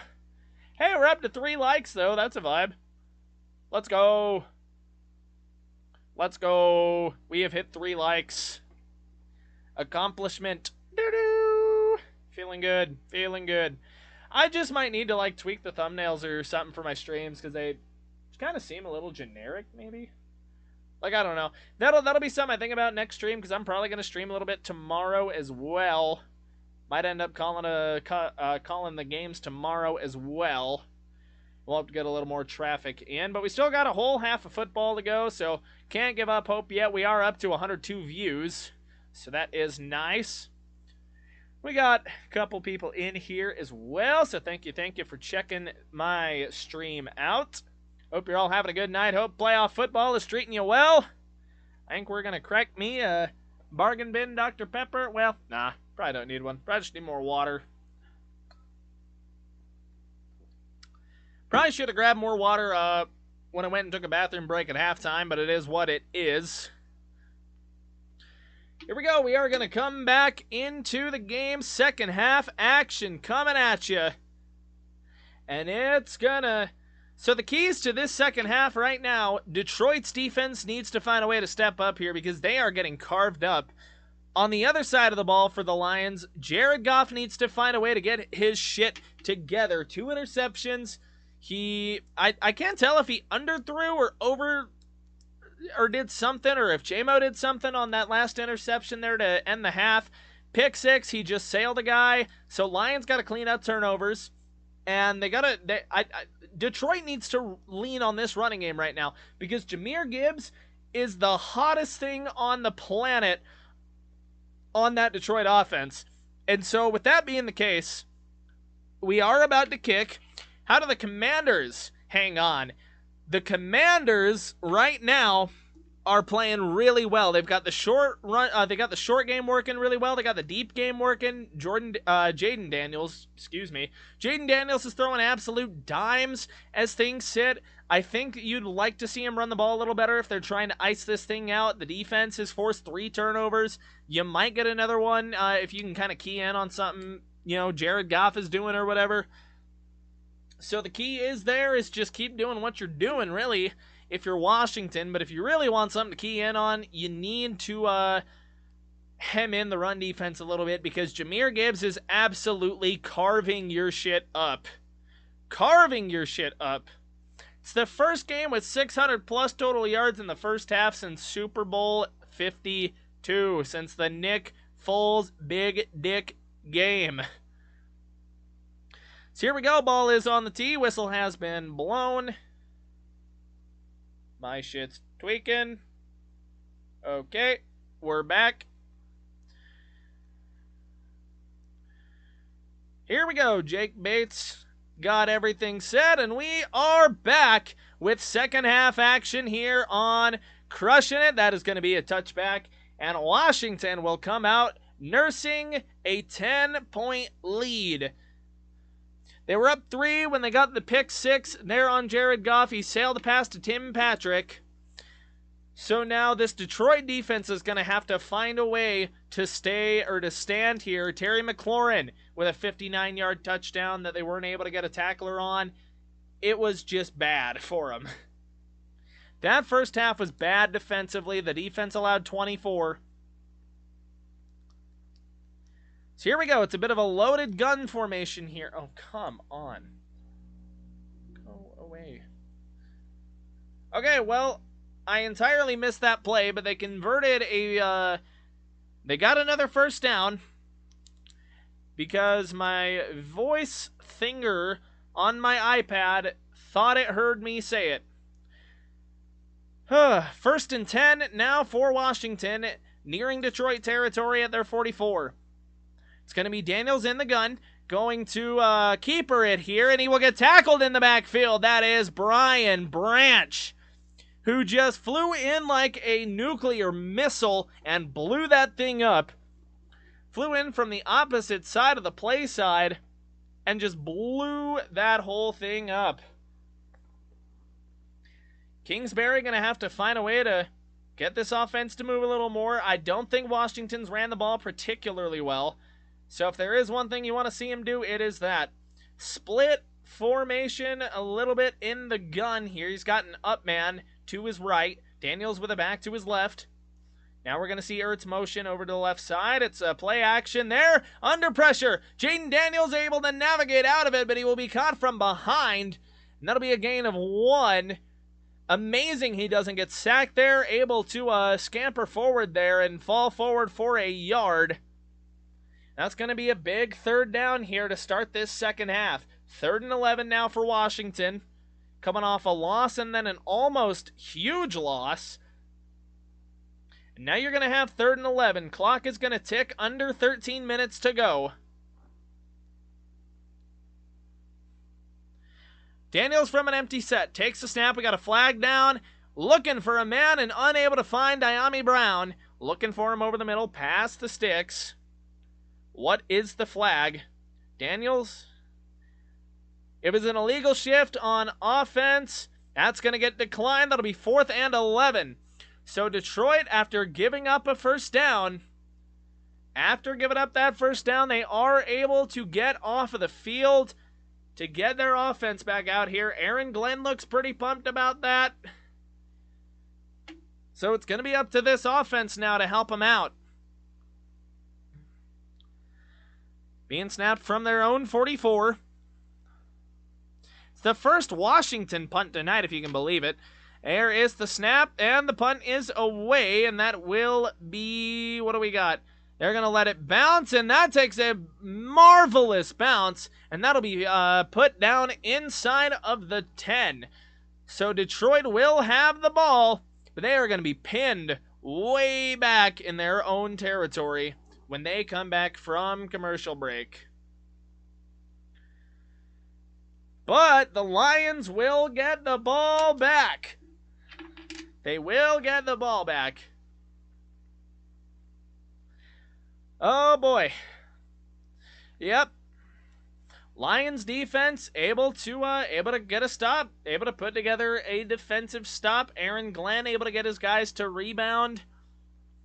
Jared Goff now needs to help put a drive together. And if you're the Lions, now with this series, you're pinned back a little bit. You absolutely need to lean on Jahmyr Gibbs because he has been the driving force of your offense tonight. He has received well, he has ran well, and he's been the cog that has made your offense look remotely competent. Jared Goff kind of selling the bag right now. Kind of selling the bag.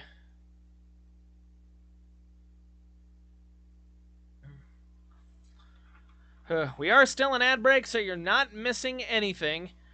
We are in commercial break. We're not missing a thing, so don't worry about that. Do not worry. Lions offense will get the ball. I suppose I should probably move the ball on the scoreboard here.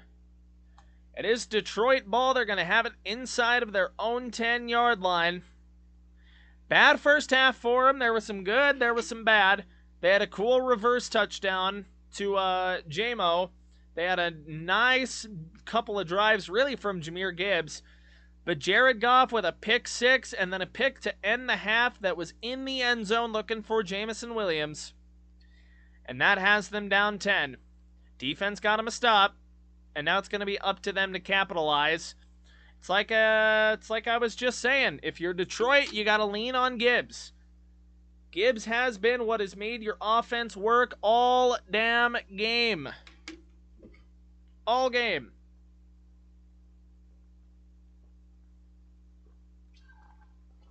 I'm going to have to grab some more water at the next commercial break.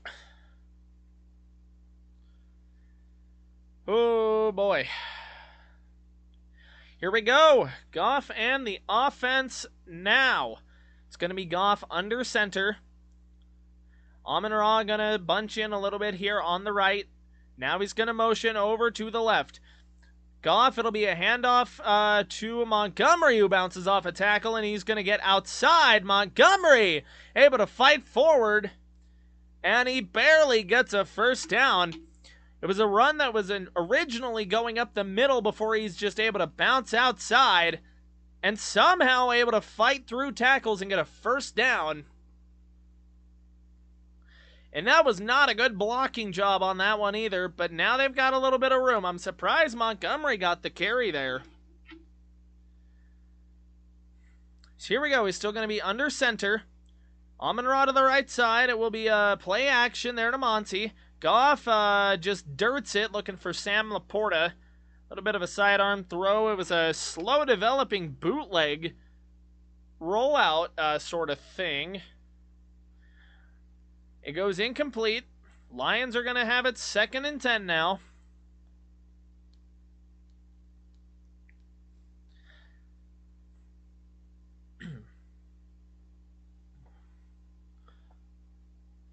Goff in the gun, running back to his right. Receiver tight end to his left side. It'll be a handoff to Monty with a little pump at the end. Monty making a couple of guys miss, and he'll be able to push forward there for a gain of 8. Shaking and baking just a little bit there in the backfield. Able to make some guys miss is David Montgomery, and that will wiggle him down, and that'll make it 3rd and manageable now for Detroit. 3rd and 2 in a drive that they absolutely need coming off of a defensive stop. Jahmyr Gibbs will remain on the sideline. Monty will stay out for him. It's going to be under center for Jared Goff. 2 receivers on the left side of the formation. Motions J-Mo. It's another handoff to Montgomery, and he will be blown up in the backfield. We got a flag down. So we'll see what the flag's about. And this could be a Detroit first down. And it is a Detroit first down on a face mask penalty. Dante Fowler gets his hand up in the face mask of Jahmyr Gibbs. Ooh, he only got the shoulder pad. It looked like he got the face mask, but he didn't. No penalty. But the Lions are going to take it. Ooh. Lions are absolutely going to take that. New lease on life. Here we go. Gibbs in the game. You're going to have Goff in the gun. 2 receivers to the left side. Takes the snap. It's a handoff to Gibbs running left side. Gibbs breaks out of a tackle. Fighting just to get back to the line of scrimmage. And he's going to lose about a yard, half a yard. Unable to get anywhere. 2nd down now for Detroit.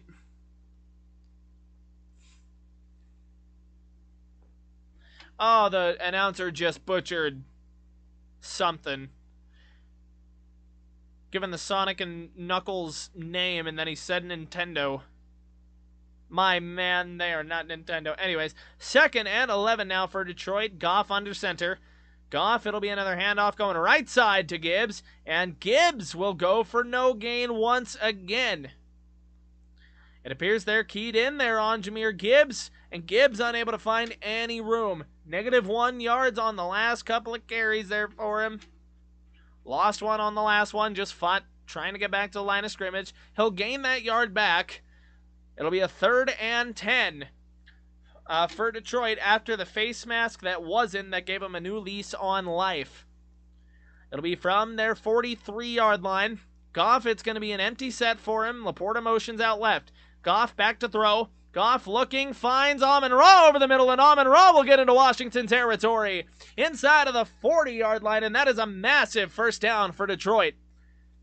Goff able to find his man and angle it around, so Amon-Ra had a chance to keep running. Great throw, able to throw his guy basically into the first down. Just found a soft spot in the zone coverage, and Detroit survives. So Goff will go back under center. You've still got Jahmyr Gibbs in the game. Goff, it's going to be play action to Gibbs. Steps up in the pocket, and it's going to get dirted there. He gets hit it from behind as he throws, and it'll be incomplete. Looking for Jahmyr Gibbs over the middle of the field there, about 2 or 3 yards off the line of scrimmage. And pressure got in there from the Detroit left side. Unable to hold the blocks in fully. That's going to make it 2nd and 10. Lucky it wasn't a sack or worse.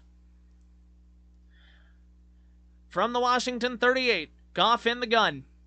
Going to drop back to throw. Goff, he's going to float it out to Jahmyr Gibbs on what looks like a bit of a screen. Gibbs going to get some blocks. What a spin move to make a man miss and fall forward for another Lions first down.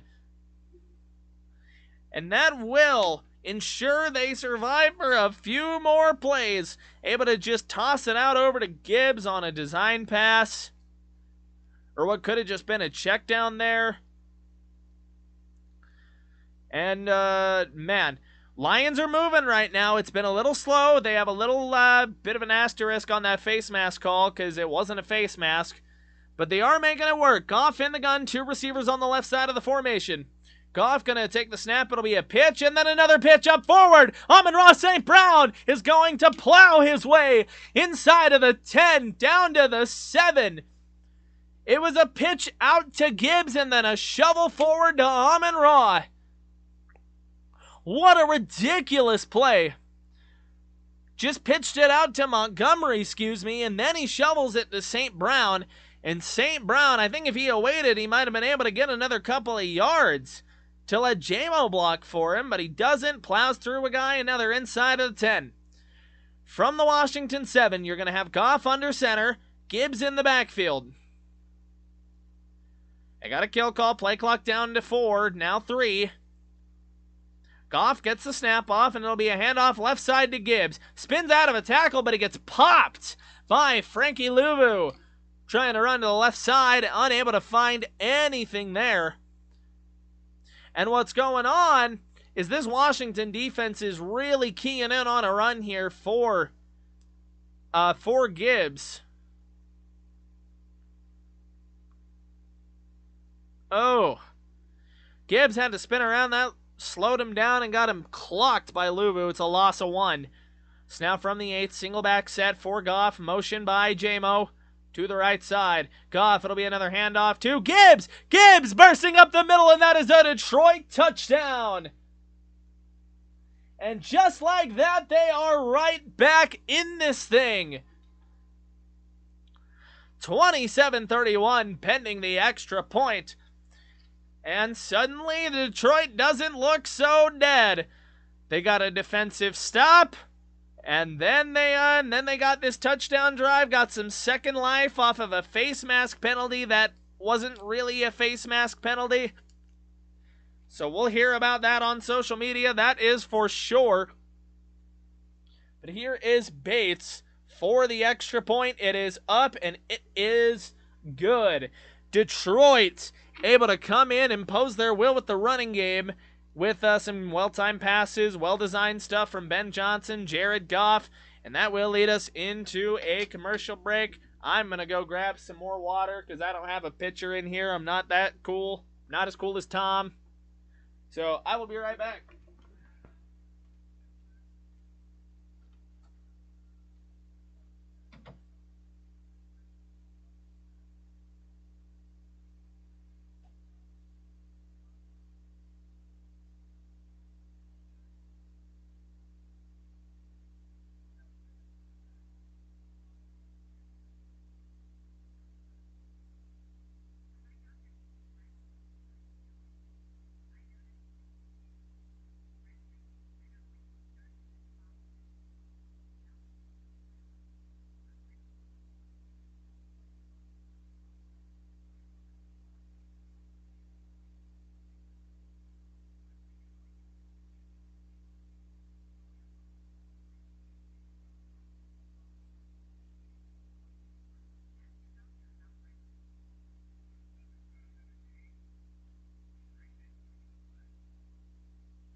Alrighty. Feeling a little bit better. Got some more water. Got my nose blown. Rather blew my nose. So we should be good. I forgot to take this off of halftime. I am a big dum-dum. We have been in quarter 3 for a minute. That was a huge drive by Detroit to claw back within 3. That was a huge Detroit drive to get them back into this game.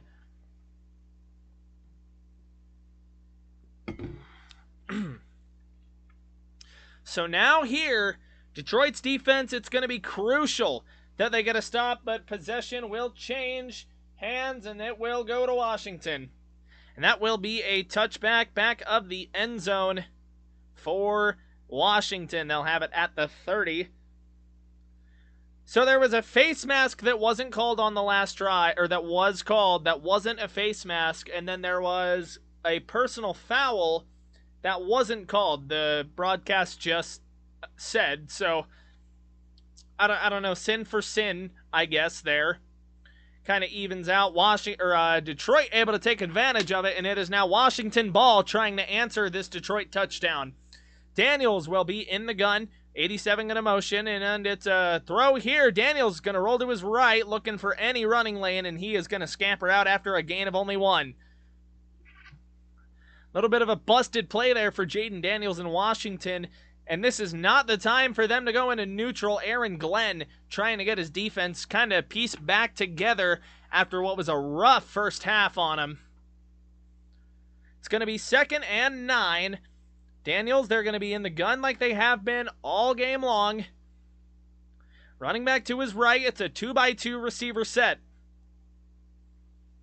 We're going to see a little motion. Daniels, back to throw. He's got Brian Branch on him, able to escape and able to run for a first down, and he will get dragged down by, I believe that is Jack Campbell from behind. Daniels able to escape and use that elite speed to just roll around. He had Brian Branch just flying in like an ICBM. And it was Jack Campbell that drags him down from behind, but not before he's able to get that first down. And Melifonwu appears to be hurt. He got up a little slow. He's going to walk over to the sideline. That is bad for Detroit. That is bad for Detroit. And they're looking at Brian Branch as well. Something's up with him. A lot of Lions injuries all of a sudden. 2 guys on the same play going to go down. They already had a guy go down earlier. Melifonwu now getting looked at. And you've got and you had Brian Branch they were looking at. They were cutting some stuff off him, so they got to go out for at least 1 play. So we could see something get targeted here by Washington. They got number 40 in there now on the back end, who I believe is replacing Melifonwu. Lions hyping up the crowd a little bit. Now from the Washington 45. It'll be a gun set for Jaden Daniels, tight end receiver to the right side. Running back to his left. Everybody gets set. Motion. Here we go. And it'll be a handoff to the right side by Brian Robinson, and he will be tracked down after a gain of 5 by Anzalone and number 0. We got a flag down. And we'll see what that is. As it stands, it's a 5 or 6 yard gain. What? We got an unnecessary roughness call. Ooh! On Pichal. Daniels got the handoff. He got it off, and then he just gets blown up by number 93. So that is a personal foul, and that will get Washington 15 free yards. That's a first down, and that'll put him in Detroit territory now. Dan Campbell trying to get a little bit of an explanation on that, and he gets it. He's not screaming about it. 3-point lead for Washington with 5:30 to go. We are in Detroit territory at their 35. Washington going to come out in a pistol with a bunch set down below. 3 receivers on the left, nobody on the right side. Play clock down to 8, takes the snap. It'll be a handoff going right side again. Brian Robinson trying to find an opening, and he will scamper forward for a gain of 7 on this one. Basically same play design from the last one. And Pascal just nailed him. Jaden Daniels on that last play on the personal foul. Daniels shook it off like a champ, so good shit from him. Whew, so here we go. Detroit's 28 now. It's going to be a 2-by-2 set with a running back to Daniels right. Daniels, it'll be another handoff to Brian Robinson, and he will get stopped just short of a first down. They're going to spot him inches short. So that's going to be 3rd down and probably less than a foot now going for him. Running game hasn't really been there for Washington today, but it's been enough at this point, and Daniels has provided some good plays with his legs. So 3rd and 1, really 3rd and a foot or 2. It'll be another handoff, and Brian Robinson, all he had to do was lean forward, and he had it, and he barely gets it. He barely gets across it as the clock runs below 4 minutes here in the 3rd quarter. Got 126 views on the stream, 3 likes. I'd call that a win. I'll call that a win. We haven't done a live stream in a while either, so I'm not too mad. I'm not too mad. It's going to be a fresh set of downs for Washington now inside of the Lions 25. This will be from the Detroit 24. It's going to be a 3-by-1 set with a running back to the left. Here's the snap. It's a screen to the right side. Blocks fall apart, and Brown is, he gets the ball punched out, but it rolls out of bounds. It's going to be no gain or a slight loss right there for Washington. So for now, Detroit holds, trying to hold Washington to a field goal or worse on this drive here to get their offense back out to try and tie the thing up at worst. It's going to be 2nd and 11 from the Detroit 25. Gun set for Jaden Daniels, and there are a lot of tight ends here on the field. Eckler going to motion from receiver. It'll be a play-action sweep to him. Now he's going to throw to him out of the backfield, and Eckler will make a man miss before 3 Lions converge on him. Jack Campbell will be the one to drag him down. And that'll set up a 3rd down and what should be 7 right there for him. Washington trying to get this 1st down here, trying to kill some more clock, trying to get another touchdown to re-extend this thing to 10. Detroit trying to hang in here and hold this drive to a field goal. It's going to be 3rd and 6. It was a gain of 5 to Eckler. Yeah, Jaden Daniels in the gun, running back to his left, Austin Eckler. Kind of running that 4x1. Now 14 is going to motion around a little bit. 3rd and 6. Daniels drops back to throw, and he's going to find a man, but he will be tackled short. Dyami Brown was tackled down unless he didn't go down. They could look at this. He kept running like he wasn't down. And, all right, he was down. So it'll be 4th and short, but Brian Branch is down. He's hurt. He's on a knee. And that is not good for Detroit. Brian Branch, that was a great tackle. But it might have been, his right elbow was kind of under the guy, so that might have got him. It looks like that's what they're looking at, is that elbow. They're going to go into an injury timeout. And for now, it's a 4th and 1. I don't imagine that changes anytime soon.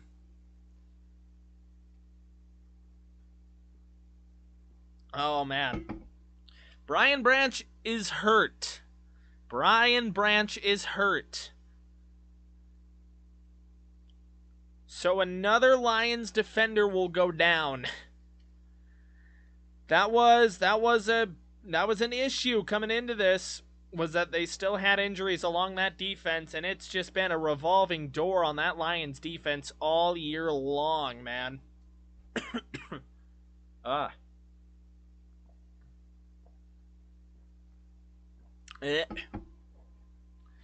Yeah, just a revolving door of defenders. They keep having guys get hurt, and it has just not been good for Detroit. They are being held together with Elmer's glue and scotch tape and just anything they can get their hands on. They are in dire straits as it sits right now.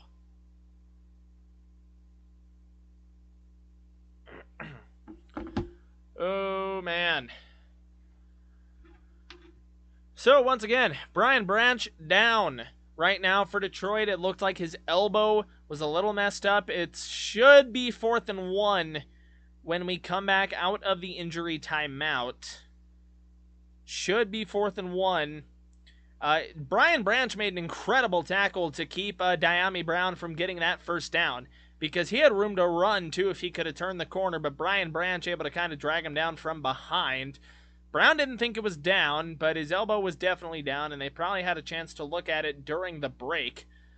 So now, it sets up an interesting call for Washington, because you've already got the 3-point lead.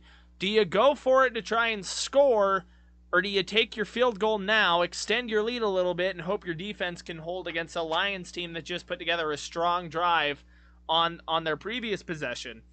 It's going to be some questions here for Washington, and they're going to have this whole injury timeout to think about it. And now we're going to see the results of it. It's going to be, I believe they just said 4th and 2. 4th and 2 for Washington. Their offense is going to stay out on the field. They converted a lot of 4th downs during the regular season, so we'll have to see if that sticks with them here. But Daniels in the offense will stay out. I don't know why I thought that'd be a hard decision for Quinn. And they're going to come out here in a single back set here, one of the few times Daniels has taken a snap under center. Going to motion number 14, Zacchaeus over. Daniels, it'll be a play action, rolling to his right side, and Daniels will get the 1st down. Able to turn a bootleg there, which was probably just a designed run, into a 1st down. He got the guys on the corner to not even bite, just to stay still. Gets their, oh man, just got their eyes locked on the actual run play, or what should have been the actual run, and just couldn't get around the corner to get to Daniels. 1st and 10 now with the Detroit 13. Eckler gonna motion out of the backfield to empty things out. It's a very tightly put together formation.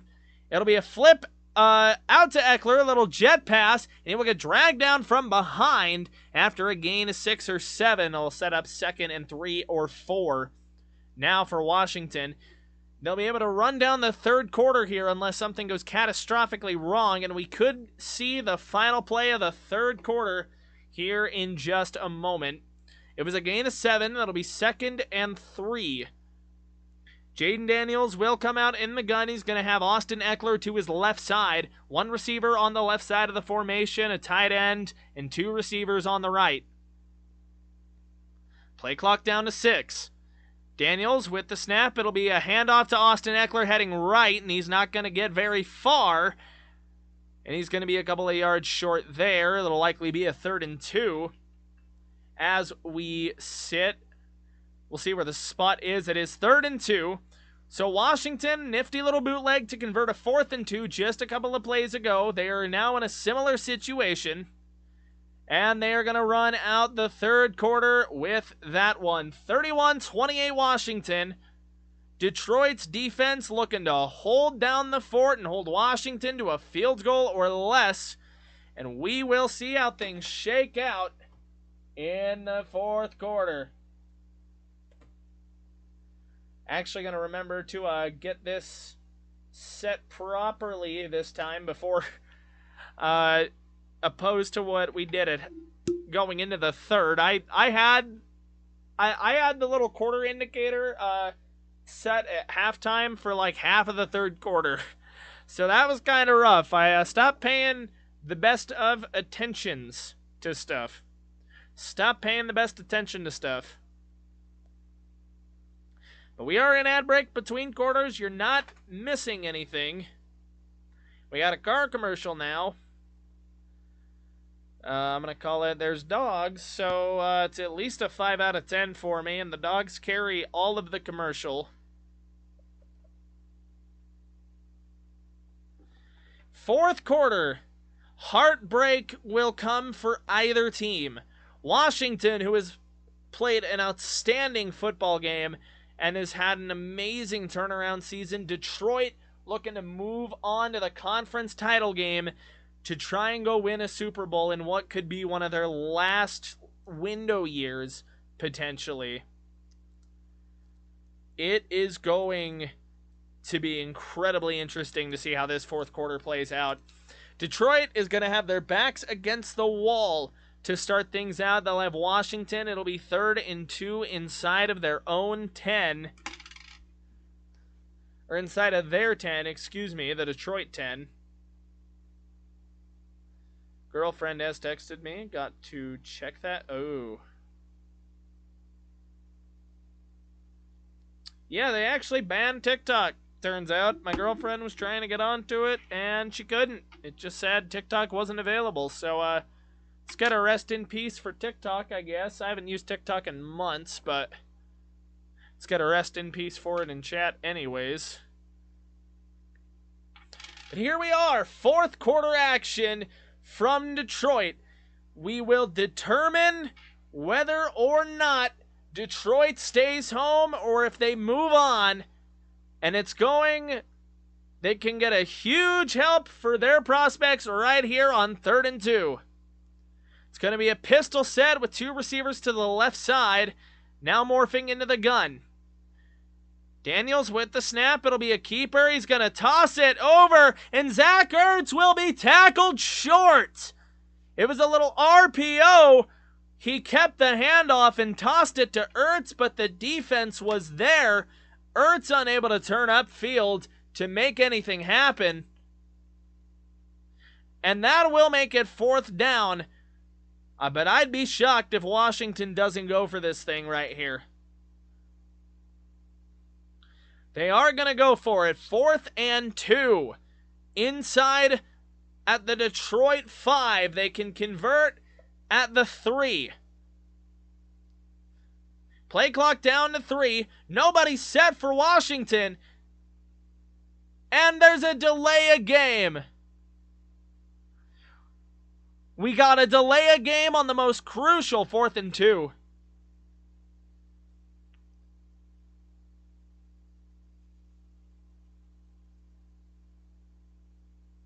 Oh, wow!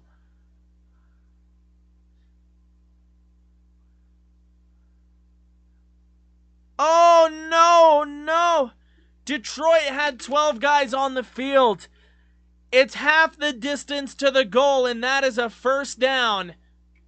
That is a first down for Washington. See, here we go. When the gun trips left, it's a handoff to Robinson Jr., who will fight to the goal line. Does he get it? No. They say he's short. 2nd and goal. Detroit trying to keep this from going back to a 10-point deficit, because they absolutely need this stop. 2nd and goal. It's going to be trips right now in the shotgun for Daniels. Running back to his left. He's going to take the snap. It'll be another handoff, and that is a Washington touchdown.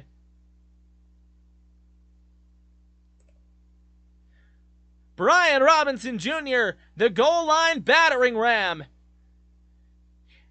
And that is going to put Detroit back even further, back to 10 points, if they hit the PAT anyways, with 13:29 to go.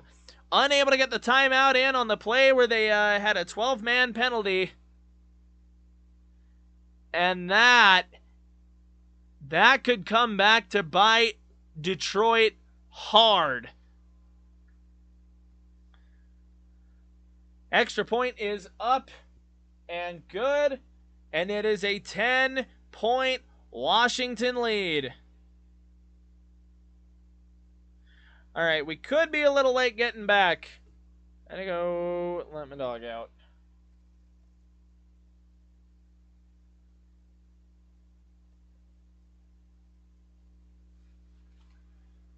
What, you have to go out?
we might have made it back just in time. Goff drops back, play action. He's going to find a man over the middle.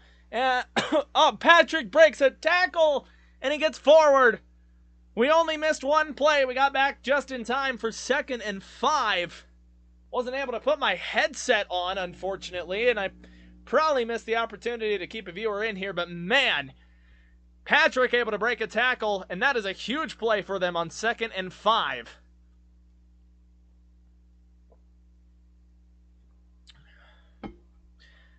Here we go. Detroit needs to answer here. Down 10. Now to their own 46. Goff from a single back. It'll be a bit of a reverse play here. It's a double pass. J-Mo throwing into coverage. That is intercepted. There is a penalty flag down on the field that went to Sarasil, I believe is how you pronounce it, or some along those lines. They were trying to get into the trick bag there, and it didn't work.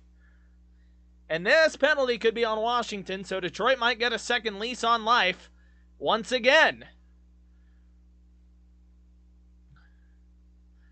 No! It's illegal man downfield. That is an interception. Detroit with their 4th turnover of the game, and they are shooting themselves in the foot. Down 10 and another interception. This one thrown by J-Mo.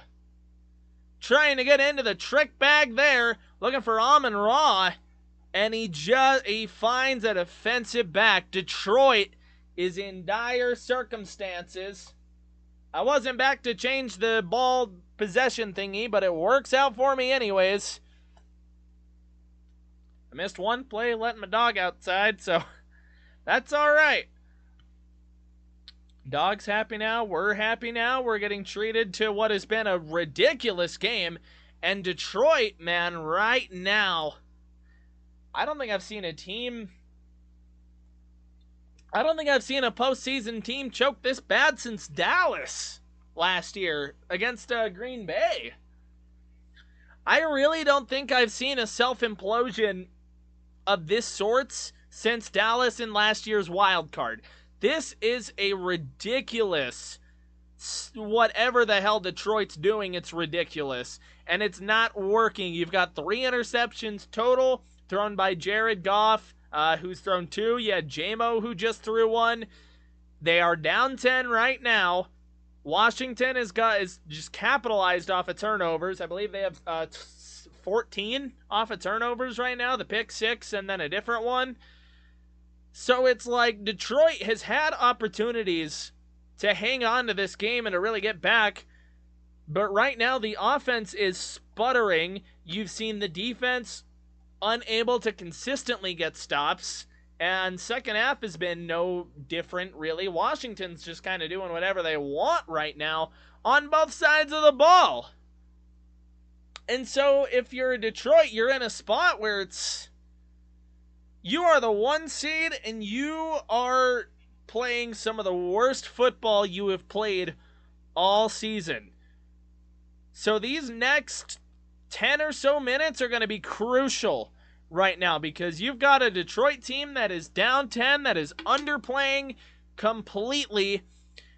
And Washington right now, they are playing out of their minds. The defense has clamped down here during these bits. They've allowed the 1 touchdown. Detroit got some help during that drive with a weird penalty call. So here we go. It's going to be from their own 34. Jaden Daniels in a pistol with a 2x2 set receiver-wise. Eckler going to motion, make it a gun formation now. It'll be a handoff left side. Austin Eckler to the 50. 45 cuts back, 40, 35, and he goes down to the 31-yard line. And that will get them into Detroit territory rather quickly. Washington finding a gear in the running game here. Just a little inside zone handoff, and Eckler able to turn Kirby Joseph around with a little cutback, and he gets dragged down deeper into Detroit territory than you'd like to see if you're a Lions fan there. We got 11 and a half to go, just under. It's a pistol set with a 3-receiver formation on the right side, tight end on the right. Sorry, receivers on the left. It's another handoff, and that is going to go for, he's going to fall forward and get about 5 out of it. So Detroit's run defense now starting to wane entirely. And it just feels like this team has lost all its juice. Detroit absolutely needs a turnover right now. I don't know why J-Mo threw that ball on that pick. They were showing the replay of the pick that he threw. And it is just absolutely ridiculous how the Lions are self-destructing right now. 2nd and 5 inside the Lions 30. From the Detroit 26, Zacchaeus will motion to the right side. It's a play action. Jaden Daniels going to dance around in the pocket a little bit. Now looking for an escape lane. He finds it. Jaden Daniels spins out of a tackle. It'll be a shoestring, but he will hang on and get the first down. Or they might mark him a tiny bit short. It's going to be 3rd and a fucking germ, basically, if they do mark it short. He's pointing first down. The whole team's pointing first down. How do they spot this? I just cannot believe what is going on with Detroit. What happened? They do turn it 1st and 10. Clock will tick below 10 minutes. Detroit needs a turnover here or a field goal at absolute worst. Play clock down to 0. And they don't get it off in time. Is it a timeout they're going to get? No, it's a delay of game. They did not get a timeout off. I guess it's less dire if you're leading by 10 with 9:48 to go, but even then.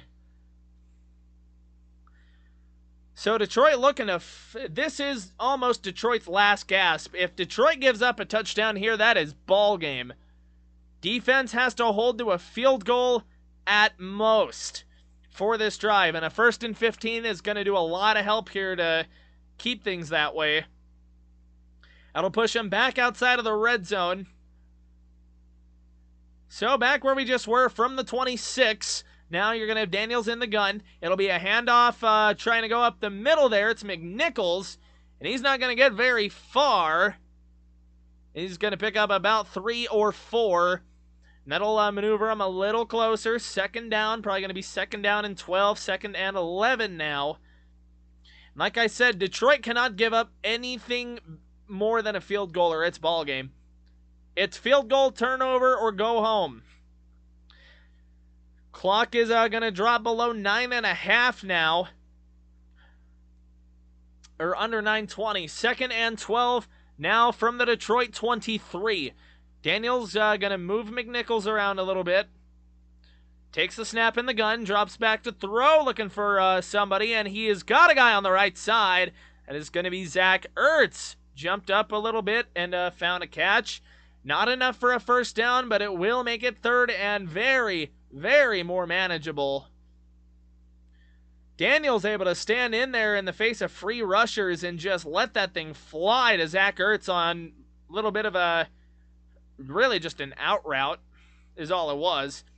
3rd and 2. Detroit clinging to hope. Washington trying to be the Titan Slayers. 8:30 to go. Here we go. From the gun, it's going to be a quick throw, and it hits McLaurin in the hands, and he drops it. That is a crucial miss right there. Clock stops. And now they're going to try. The offense has not moved a muscle. They will be staying out here on the field.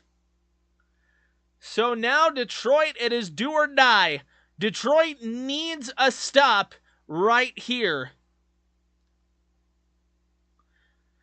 We are going to get a gun set here. 2 receivers on the right with a tight end. 2 receivers up top. Here we go. Snap. Daniels finds a man for a first down. McLaurin makes up for the drop. And he gets him inside of the 5. Washington is about 2 yards away from ending Detroit's season. The Commanders are 2 yards away from sending Detroit home. Terry McLaurin able to make up for the drop just mere moments ago. from the Detroit 1. Washington will be in the gun. Play clock got down to 0 with a handoff. Is he going to get there?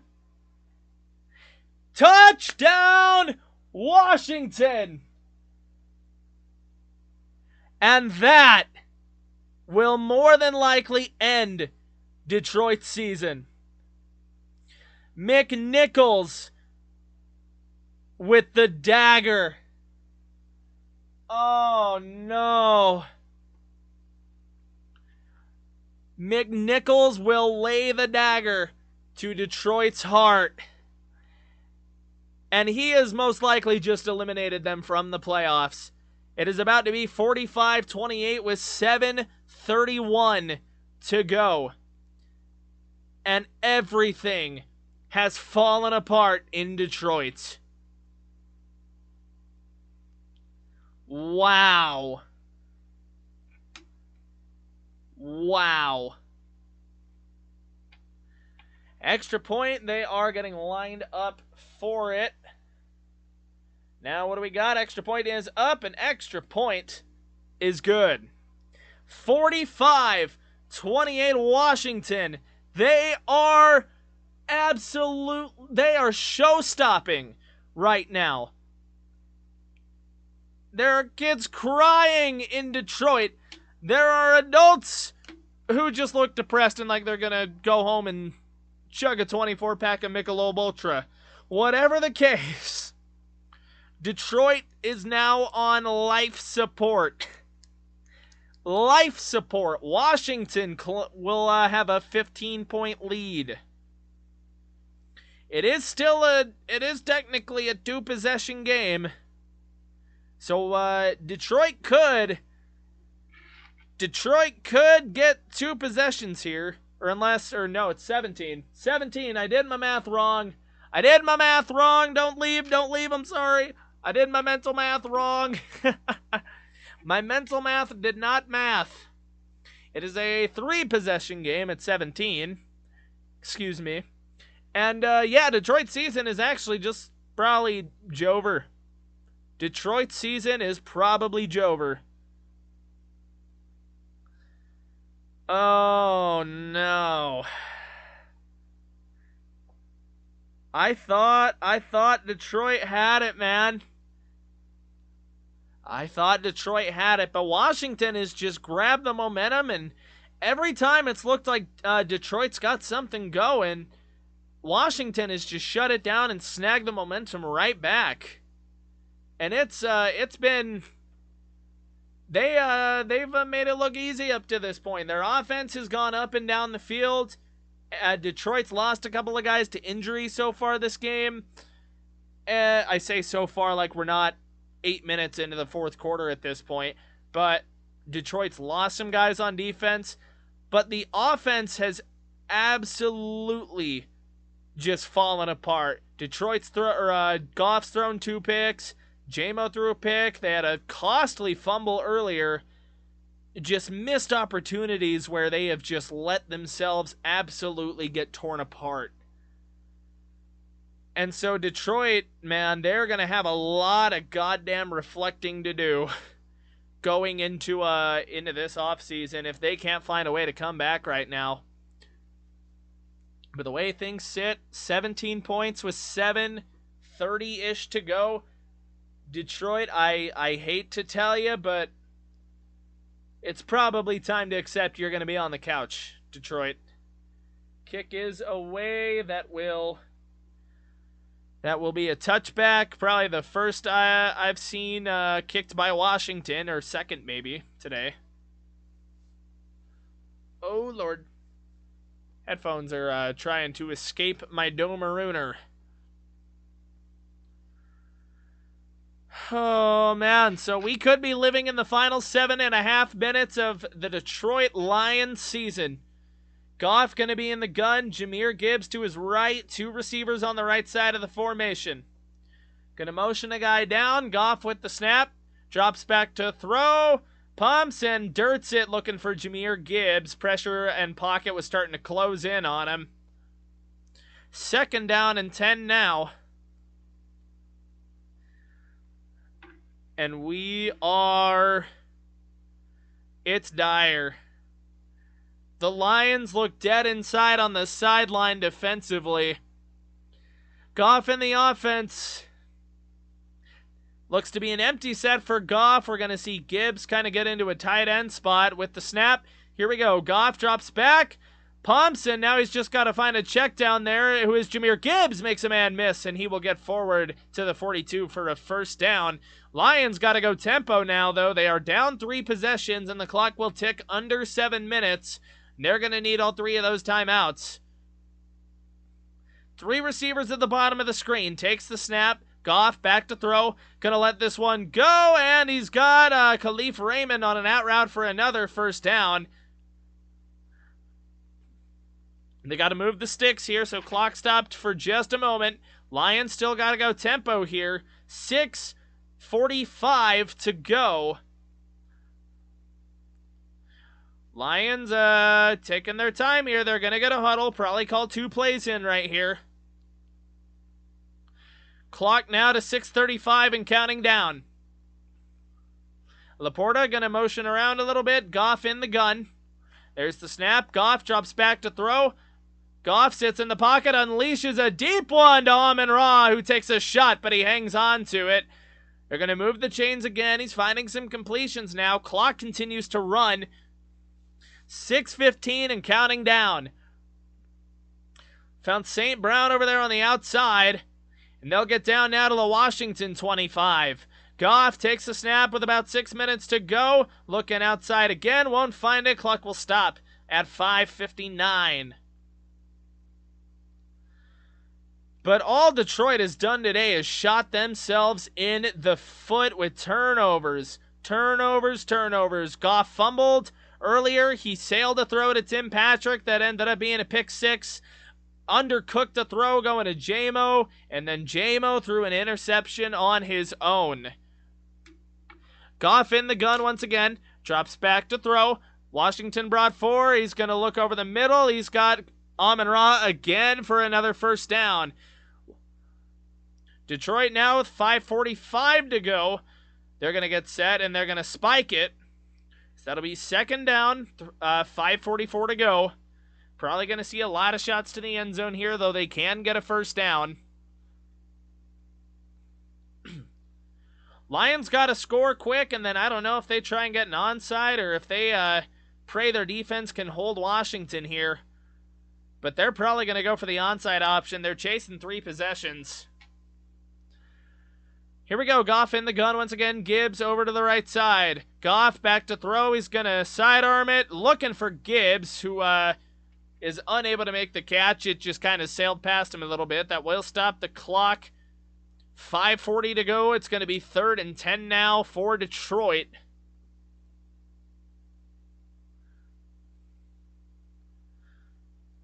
Oh, boy. A field goal still makes it 2 possessions here, so a field goal's not worthless for Detroit, but you would rather get a touchdown here. Goff, as he empties out the backfield, it's like a little screen out to Jahmyr Gibbs. Gibbs, unable to find much forward progress, will be shoved out after a gain of 3. It's going to make it 4th down. Clock keeps running. And this 4th down will be for the Lions season. They're actually going to send out the field goal unit here with Jake Bates. Like we said, field goal is not worthless for Detroit right here. It'll make it a 14-point game. Clock is probably going to run under 5 minutes here if he takes his sweet time like he is. 28-yard attempt for Bates. Bates kicks it, and that is good. But now they're likely going to have to get an onside kick here to be able to survive. We are going to go to break. Game broadcast is going to go to break. I'm going to go take a bathroom break. There's 5:01 to go, and you will not miss anything while I'm gone.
Man, I tell you what, drink a lot of water to keep my throat moist. It's still hurting a little bit. Probably need to get a voice warm-up routine or something. Is the audio better if I'm just talking at a normal voice? I'm starting to wonder. Does the audio sound better if I'm just talking normally, or like does it sound better if I'm hit the commentator voice? Like, do I need to turn it down a little bit, I wonder? Like, is it too loud, maybe? I'm not sure. I just work here. I literally just work here. Like I said, we are an ad break. We're not missing a single thing. Not missing a single thing, and it has just been all bad for Detroit. They're chasing 14. They just got a field goal on the board now. So it's going to come down. They're likely going to onside this one. We could see them onside this one. I wouldn't be shocked. And we're going to see here in just a few moments as the broadcast comes back to them. So what are we going to get? What are we going to get? Detroit chasing 14 with 5:01 to go on the clock. And they are set now for an onside kick. Jake Bates making sure everybody's good. Little jump. It's going to bounce a little bit. And ball's loose. Who recovers? Who's got it? They're saying Washington has it, and they do. Oh, that was an amazing onside. But Detroit just unable to recover it. That goes very much farther than 10 yards. Oh, Zach Ertz able to fall on it after it rolled probably 20 yards downfield off of the leg. Ertz able to clutch up there. Detroit, that was almost like crisis mode there a little bit. But now Lions defense is gonna have to come up with something, with any sort of stop or answer for these Commanders. They got 3 timeouts and they're gonna need them all. It's another gun set 2x2 receiver for Jaden Daniels in the offense. Takes the snap. It is a handoff up the middle. Brian Robinson, and he will get dragged down. Gain of 2. And we're going to see a lot of clock get chewed here in the next couple of minutes. It'll be 2nd and 8. Commanders just going to try and kill a little bit of clock. Obviously, that is the plan. They want to win a playoff game.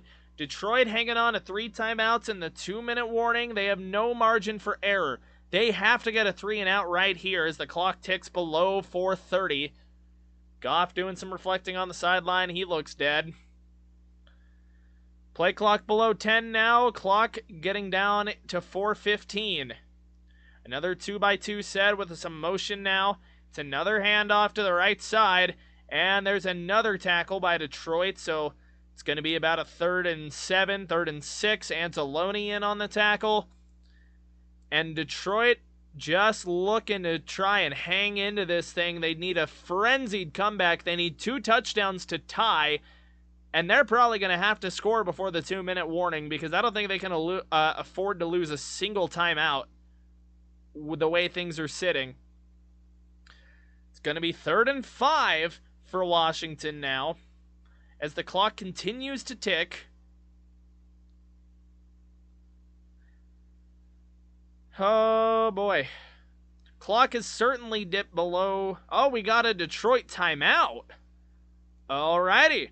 So Detroit with their first timeout used with 4:08 on the clock, 3rd and 5. Defense needs a stop right now. Single back formation for Jaden Daniels. And we get some whistles. And it appears we might be getting a timeout by Washington.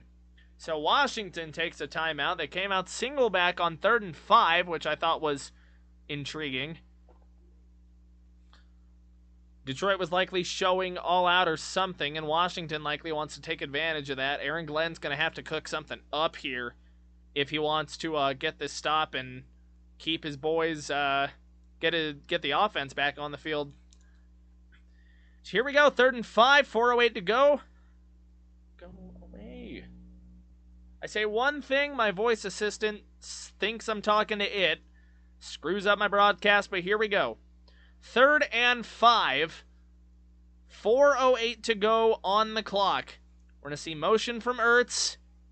Or 87, sorry. It's a play action for Daniels. Daniels going to float this one, and he's got a wide open number 87. Bates.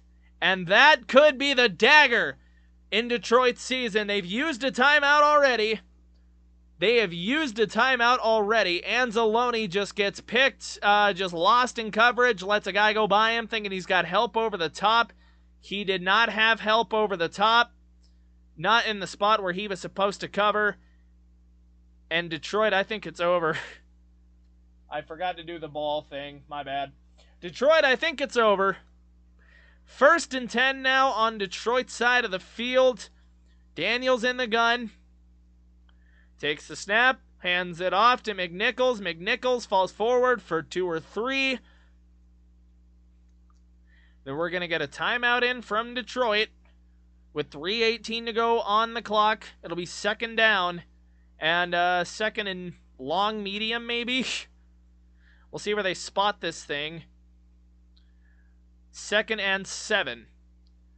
It's going to be 2nd and 7 in Detroit territory, and they can't really afford to give up a field goal here. They got to start trying to rip at the ball here.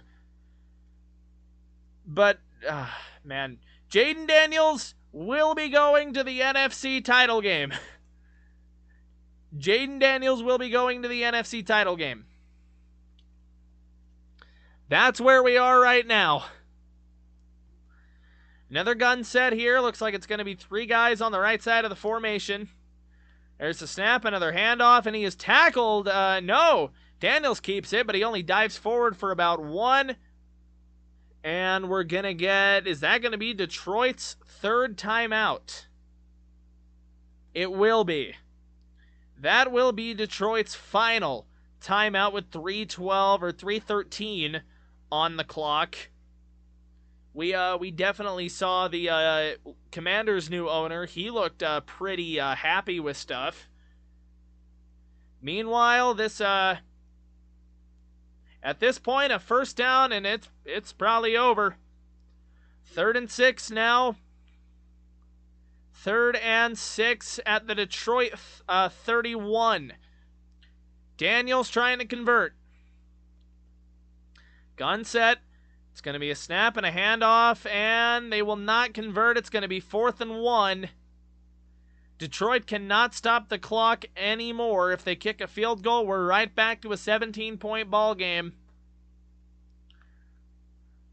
But it looks like Washington's going to go for it to try and put the dagger on this thing.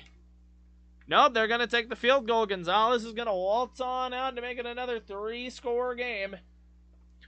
So Detroit going to have to chase 17, and it'll be 2.5 minutes. I don't think that's happening. Detroit right now is stunned. Absolutely stunned.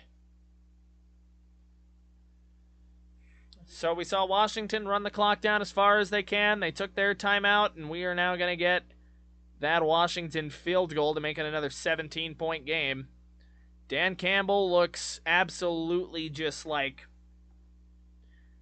He just looks like completely broke right now. And I would be too in his position.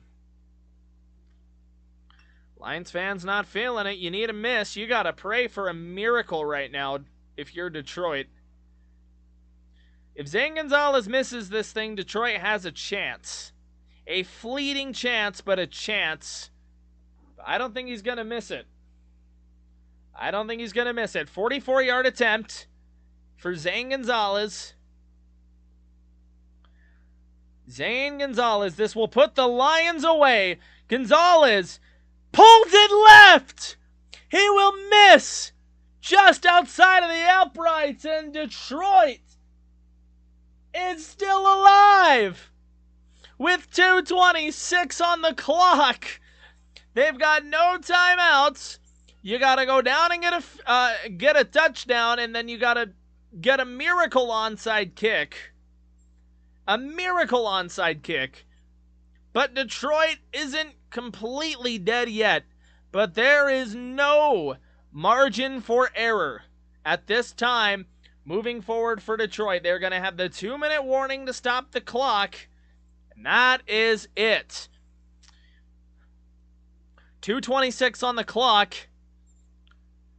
and Detroit needs a fast score here. Goff back to throw from the gun. Goff will be sacked. They'll be inside their own 25 now. And that was Armstrong for Washington, who's having a monster game himself. He's got a forced fumble on his stat sheet today with the sack as well. They're going to try and get the playoff here. 2:04 to go. He gets the snap off. Goff on 2nd and 21. He is going to find Sam Laporta over the middle to make it a 3rd and more manageable. 2-minute warning comes with 1:57 to go.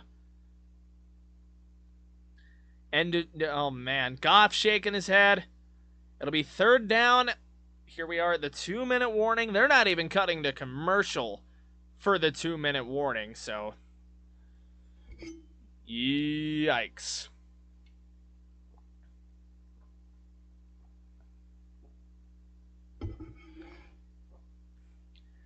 Oh, damn. Washington is marched into Detroit and stunned everybody in the football world. The Lions themselves, every sports pundit, commentator, like YouTuber, like, I am stunned. I did not expect this. Jaden Daniels is geeking on the sideline, bro. And I would too if I were in his shoes. It's going to be 3rd and 10 for Detroit with 1:57 to go. They're chasing 2 touchdowns here to tie. They have no timeouts now. That sack was probably the worst thing that could have happened to them. The worst possible thing that could have happened to them. So here we go. 3rd and 10. Why? I hate my voice assistant thing. Figure yourself out. Here we go. 3rd and 10. Goff gonna drop back to throw. He's gonna find Gibbs over the middle, and Gibbs will get low. And he might not have got it. Could be 4th and a half yards short. They might have to stop the clock here to... No, they know it's 4th down. Here they are in the gun. This is for the Lions season. No, it appears we get a timeout. Okay, they're reviewing it, which gives me a second to get my broadcast back right, because my voice assistant here hates my guts, I've noticed. So we'll see if anything changed there. If it loads. There we go. We are still under booth review with 1:36. Goff grabbing some Gatorade. They're just seeing if Gibbs got the 1st down on that 3rd and 10 catch. So that's why the game is stopped. So we'll see what they do with that. Once again, Detroit chasing 14 with 1.5 minutes to go. No timeouts. You almost got to score with 1 minute left and get an onside kick to have any tangible opportunity. To try to win this thing. But once again, you've only got 1:36 to work with, so you got to hit chunk play after chunk play. You got to get out of bounds. It's probably over, Detroit. I hate to tell you that, because I was rooting for you guys. But it's over, Detroit. I think it's over. Unless God himself smiles down on you and just decides to smite. Okay, they are calling it short. It's going to be short. It's going to be like 4th. It's going to be 4th and a football for Detroit here. 4th. Okay, so they set it at 1:51. We are back to 1:51, but it's going to be a 10-second run. So play clock at 30, game clock at 1:41, because they had to stop it to review it. Lions fans are praying for a miracle right now. They need like 3 miracles in a row. From the 44, Goff takes the snap, drops back to throw, looking for anybody. Now he's going to roll to his left. Goff going to have a first down with his legs, and he'll scamper out of bounds, stop the clock with 1:33. So it is a first down, Detroit. Gain of a couple. No timeouts. You got to get an onside kick, but you got to put the ball in the end zone first. That is the most important thing, is getting the ball in the end zone if you are Detroit. At midfield, Jared Goff will be in an empty set. Takes a snap. He's going to drop back. Commanders bring 4. He's able to get it out there to Laporta, but they got to go now. They got to go tempo. Unable to get out of bounds. Laporta looking to throw it to someone. Lions getting set quickly. They're going to get the snap off with... Oh, they had a guy deep downfield. Get it off to Spike it with 1:13 to go. They sent J-Mo deep, but it was a short completion. They had to wait for him to get back. So he's got to get all the way back to the formation to the line of scrimmage, get set so they can spike it. So 1:13 to go on the clock. It'll be 2nd and 10. And you got to find some out-of-bounds stuff now. Because once again, you need another possession here, but you do have to get an onside kick, but you can only do what you can do right now. Goff with 2 receivers stacked on his right, takes the snap, drops back to throw. Commanders with 4 once again. He's going to sling it over the middle for Khalif Raymond, who slides down, gaining 9. That'll make it 3rd and 1. Clock is going to tick below a minute here. And they've got J-Mo. He was all the way in the end zone. He just barely gets back. They're not going to spike it. 3rd and 1. Goff. And it's dropped. 51 seconds. Amon-Ra could not cradle this thing in. But Jamison Williams went to the end zone on 2 straight plays when you knew you needed to spike it. So it's like... So that's... Oh, man. They are down to 51 seconds. 4th and 1 for Detroit. Goff getting everybody set, getting everything communicated. Takes a snap, drops back, and he's got a man. And Amon-Ra gets what he can before he goes down. Lions got to hurry and spike this thing. We're under 45 seconds. Ticking down to 40. Everyone gets set. Goff spikes it with 39 seconds to go. They are now inside of the Washington 20. So now you got to take a couple of shots to the end zone because you have to score almost immediately if you are Detroit. So all those turnovers now really starting to rear their head. From the Washington 17, Goff in the gun. Going to motion a guy out of the backfield. Takes a snap. Goff dropping back, sitting in the pocket. Goff, you can't get sacked. Now he gets rid of it, looking for J-Mo, unable to find him, but he avoids a sack that would have ended the game. That would have been game over right there. Goff gets sacked, that is game. He's able to barely avoid it, steps up just barely, navigates around a guard, and just hucks it for anybody, praying somebody's there. 3rd and 10 from the Washington 17. Running back to his right. Goff back to throw as the clock goes under 30. Over the middle, it's intercepted. Detroit's season is over. Washington, with a rookie quarterback, will be going to the NFC title game. Washington will be going to the NFC title game. It is over for Detroit. It is over. The next 25 seconds are nothing but a formality. We knew it was over, but that is the final certain nail in the coffin for Detroit. You guys had a good season. It was a wonderful season.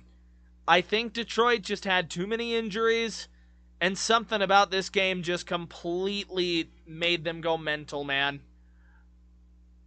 And it is over in Detroit. Dan Quinn able to take these guys, a mishmash of what has been bad teams and more bad teams with a bad owner. They get new ownership. They get some new guys in.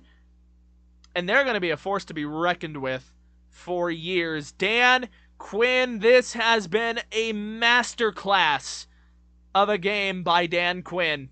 Jaden Daniels, an outstanding game. And the Detroit Lions will fall after what I think is one of the biggest playoff chokes I have seen ever. Wow. Well, thank you, everybody, for watching. It was an absolute blast to call this game. Thank you for everybody who stuck around as they kind of trickled in. It was a joy and an honor to get to call this thing for you guys. I hope you guys enjoyed my commentary. Let me know if there's anything I can do differently that you guys think would make the experience better. Let me know in the comments once stream ends.